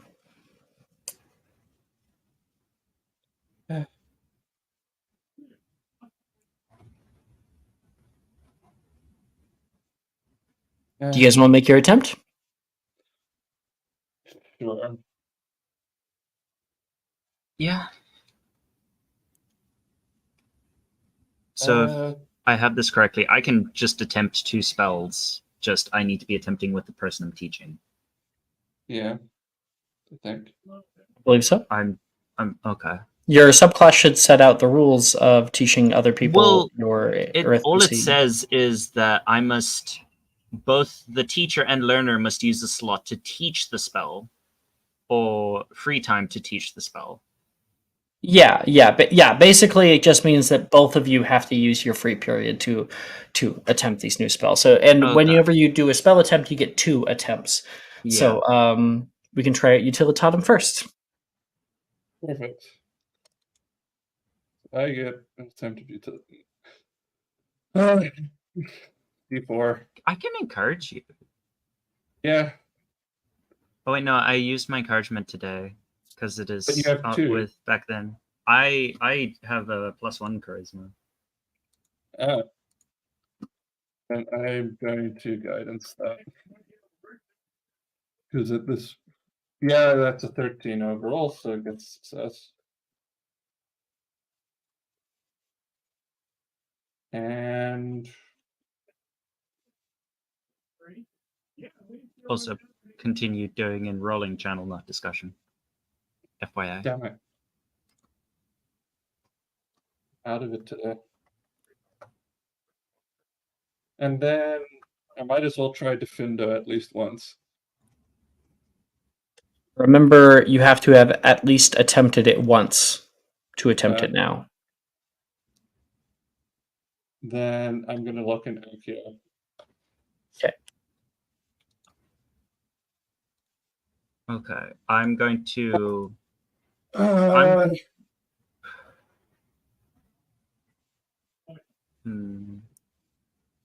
Practicing with a friend, +2. Yep. +2. You do get +2 onto your spell attempts for practicing with a friend. So you didn't even need to use guidance last time. Well. Yeah. It's a cantrip. I can use it whenever I like. Yeah.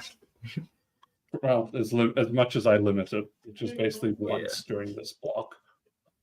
Okay. So since Fee has Accio locked in, I can learn it from Fee. I'm pretty sure no, that ability is only one way.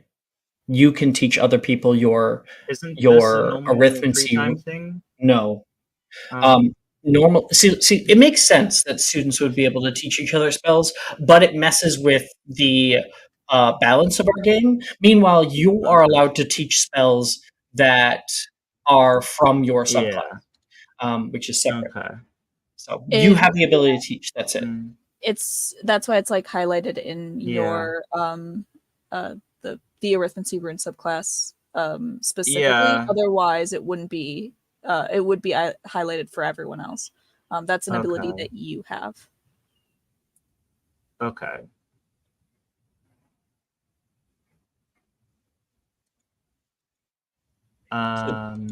Just have one more I can spell attempt attempt for you. other things then. Yep, you just have to remember that you can't attempt spells that you Yeah. have not yet attempted in class. Okay.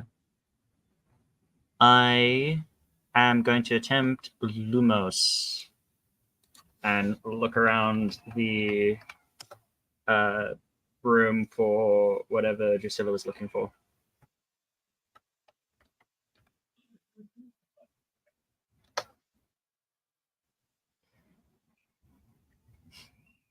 With the practicing with friends, that is 9. Do you encouraging words? Full. Yeah, go for it. D4. Well, 1d4. So you need a 2. Well, it becomes 9, and then 1 D4 is the minimum. on top of it. Yeah, but it's DC it's a 10 cantrip. because it's cantrip. Yeah.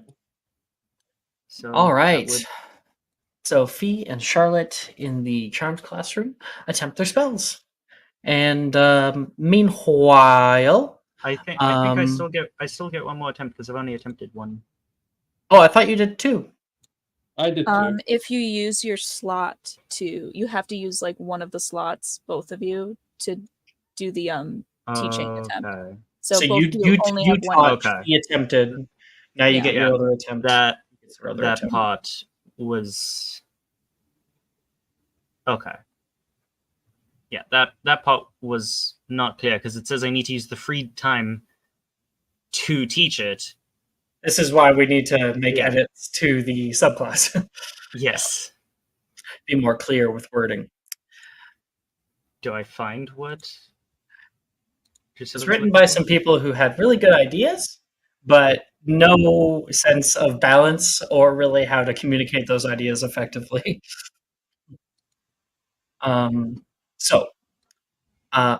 Aurora, right now, up in the astronomy tower, you arrive, just taking that last little step up into it. It's calm, quiet today. There is a subtle breeze that's flowing in through the open archways. There's like a bar for the railing goes along it. And you lean against it and can see all of Hogwarts School. This is one of the highest points in the school. Subtly floating above are little shafts of light in the enchanted ceiling that are showing stars floating in the ether. What do you want to do? I think she's just gonna sit for a moment, take some time. She is going to like kind of crisscross applesauce and start digging around in her bag. She'll pull out like some snacks and like a bottle of something, and then a small velvet bag. And she opens it and pulls out a deck of cards. Sit there for a moment. Begin to unfurl them. First, you take them and order them 1 through 22, 0 through 22, and then pull them back up together and begin to shuffle upright reverse, upright, reverse. As you're kind of going through this meditative state, you can hear the slight whooshing of a broom flying up, up, up, and entering in through one of the right-hand open archways. And stepping down is another student. Bright red hair. Currently away from braids today. Actually kind of puffed like a bob cut. Gemma has entered in. She's kind of muttering to herself. Doesn't seem she's noticed you. She says, "It's not her right to speak to me like that. Who does she think she is?"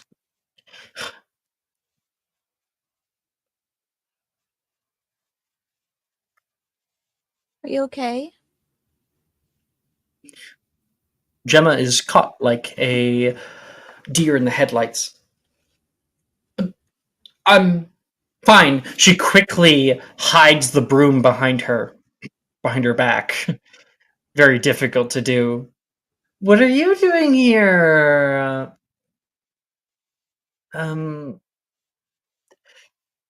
Ryan?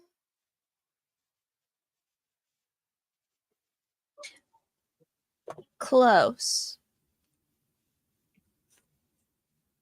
Aurora. I just forgot something up here. I'm surprised I didn't see you on the stairs. Oh, I'm pretty quick. And it might be because you didn't take the stairs. Her whole facade kind of breaks in that moment. No longer behind her back. It's now on her side, her broom. Ugh. Please don't tell anybody. Okay, I know that we're not allowed our own brooms, but how else am I supposed to get around campus? Oh, I totally understand. Don't worry about it. Oh. You're Gryffindor, so I thought you'd take any chance you could to get me in trouble. What's the angle? I don't think that brooms have angles. I think that would be a very bad design for a broom. Do you take me for an idiot? Okay, I'm asking, what do you want for you to keep quiet? I know how these things go. I'm not sure I follow. I'm not gonna get you in trouble. There's no reason to. She heads over toward the teacher's desk and pulls out one of the drawers. Starts going through it for a second. Good. What you doing? Professor Sinistra keeps a list. Ah, there it is. This should be able to help me out. This is a list of every celestial prediction that she has made this year. And I am going to find them. When I do, I'll have an O in astronomy.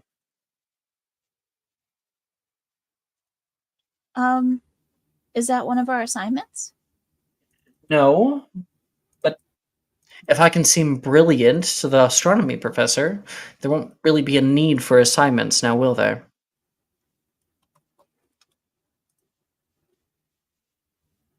I think that might be just a little bit of a silly way of thinking. What are you doing up here? I mean, it's the weekend. I have divulged to you what my reason is, provided that you don't get me in trouble. And if you do, you'll find your life a living hell. But you're not up here stealing test answers. No. I'm doing readings. Read. Oh, tarot. She notices.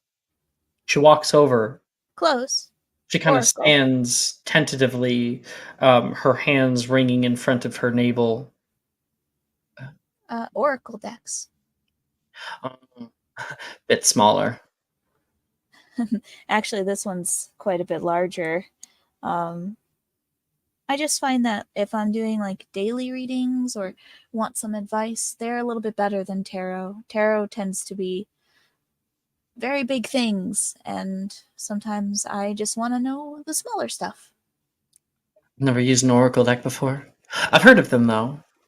I saw one in the Starry Prophesier, but my mom said that we could probably get it next time. She looks a little down.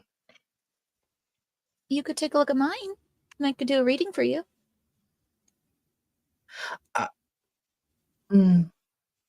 She looks like she's considering it. Make me a persuasion check. Okie dokie.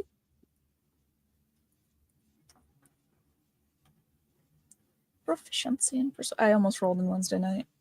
That would not have. There's too many W's. 17? Sure. I don't see why not. That is, if you're any good. I don't know. My readings tend to be pretty accurate. That remains to be seen. She sits down across from you.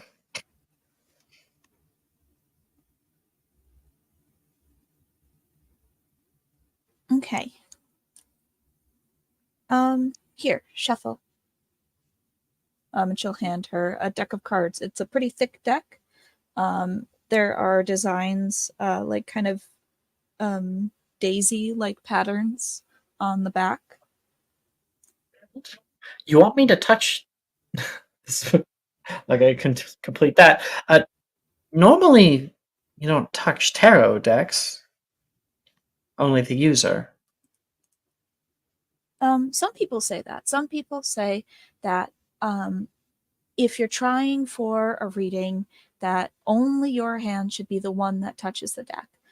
But I find that if you're doing the reading for someone else, you want their hands on it because you want them to focus and kind of impart their energy into the cards. It seems like she actually listens to this, believes what you're saying, or takes it into account. Not the usual kind of dismissiveness that you see from her. And she'll shuffle it and hand it down onto the ground in front of you. All right. Now, with these decks, you usually don't do like past, present, future. Usually, you can sometimes get an answer to a question, or you can just see what they want to tell you. Are you just interested in knowing what they're thinking? I'm open to anything, honestly. Unless, of course, it's going to tell me I'm going to die tomorrow, in which case... All right, well, let's see.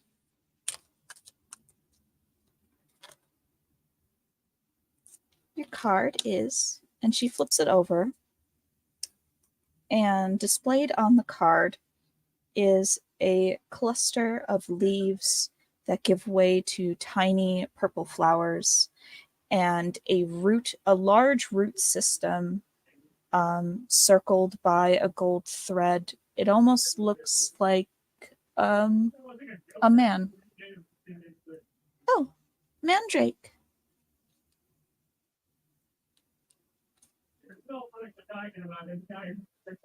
But the little screaming bastards. You get them in the fall. Mm-hmm. Not only do the roots of the mandrake go in the form of a human, but there are also many tales of this little familiar taking on a life of its own and dispensing knowledge, wealth, and even visions of the future. You may not have a personal mandragora to point the way, but there are other signs and sources of guidance in your life leading you forward. Keep your eyes peeled for these little prophets throughout the next few days. So it seems like the universe is going to give you signs, and it's going to point you in the right direction. So you should be receptive to the pathways that open to you. Try not to close any doors. Point me in the right direction for what? All right then, follow up.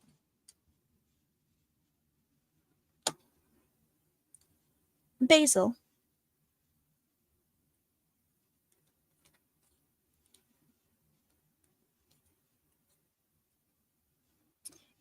You're due to set out on a journey, be it physical or spiritual, so be ready for a change in your life. In Italy, pots of basil are left on windowsills to indicate that guests are welcome, and in Tudor England, basil was given as a gift to ensure safety while traveling. Drawing this card suggests that you're inviting in a change of scenery. Be sensible about your decisions, and your feet will lead you safely where you need to go. So what's your interpretation then? I have my own thoughts. Well, my interpretation is, in a few weeks, we are going to have Christmas break. And, people often go on holidays and things like that. Or it could be referring to our halfway tests and stuff like that. So maybe whatever it is that you're doing in the next coming weeks, whatever adventure you embark on, whatever occurrence is about to happen, you need to be receptive, listen to guidance, and try not to box your ears to anything. It seems like these look very favorably, so it seems like it's going to go your way. She has a little smirk on her face, feeling like her ego's been stroked a bit. She stands up. Thank you, Aurora. You're welcome, Gemma. Maybe it's referring to your little adventure in the stars. I sincerely doubt it. It's probably more about going home. Try to survive myself. Why would you need to survive at home? Huh? You said survive at home. I don't think people usually welcome home as like a respite, not something to survive from. Oh. Not everybody has my home.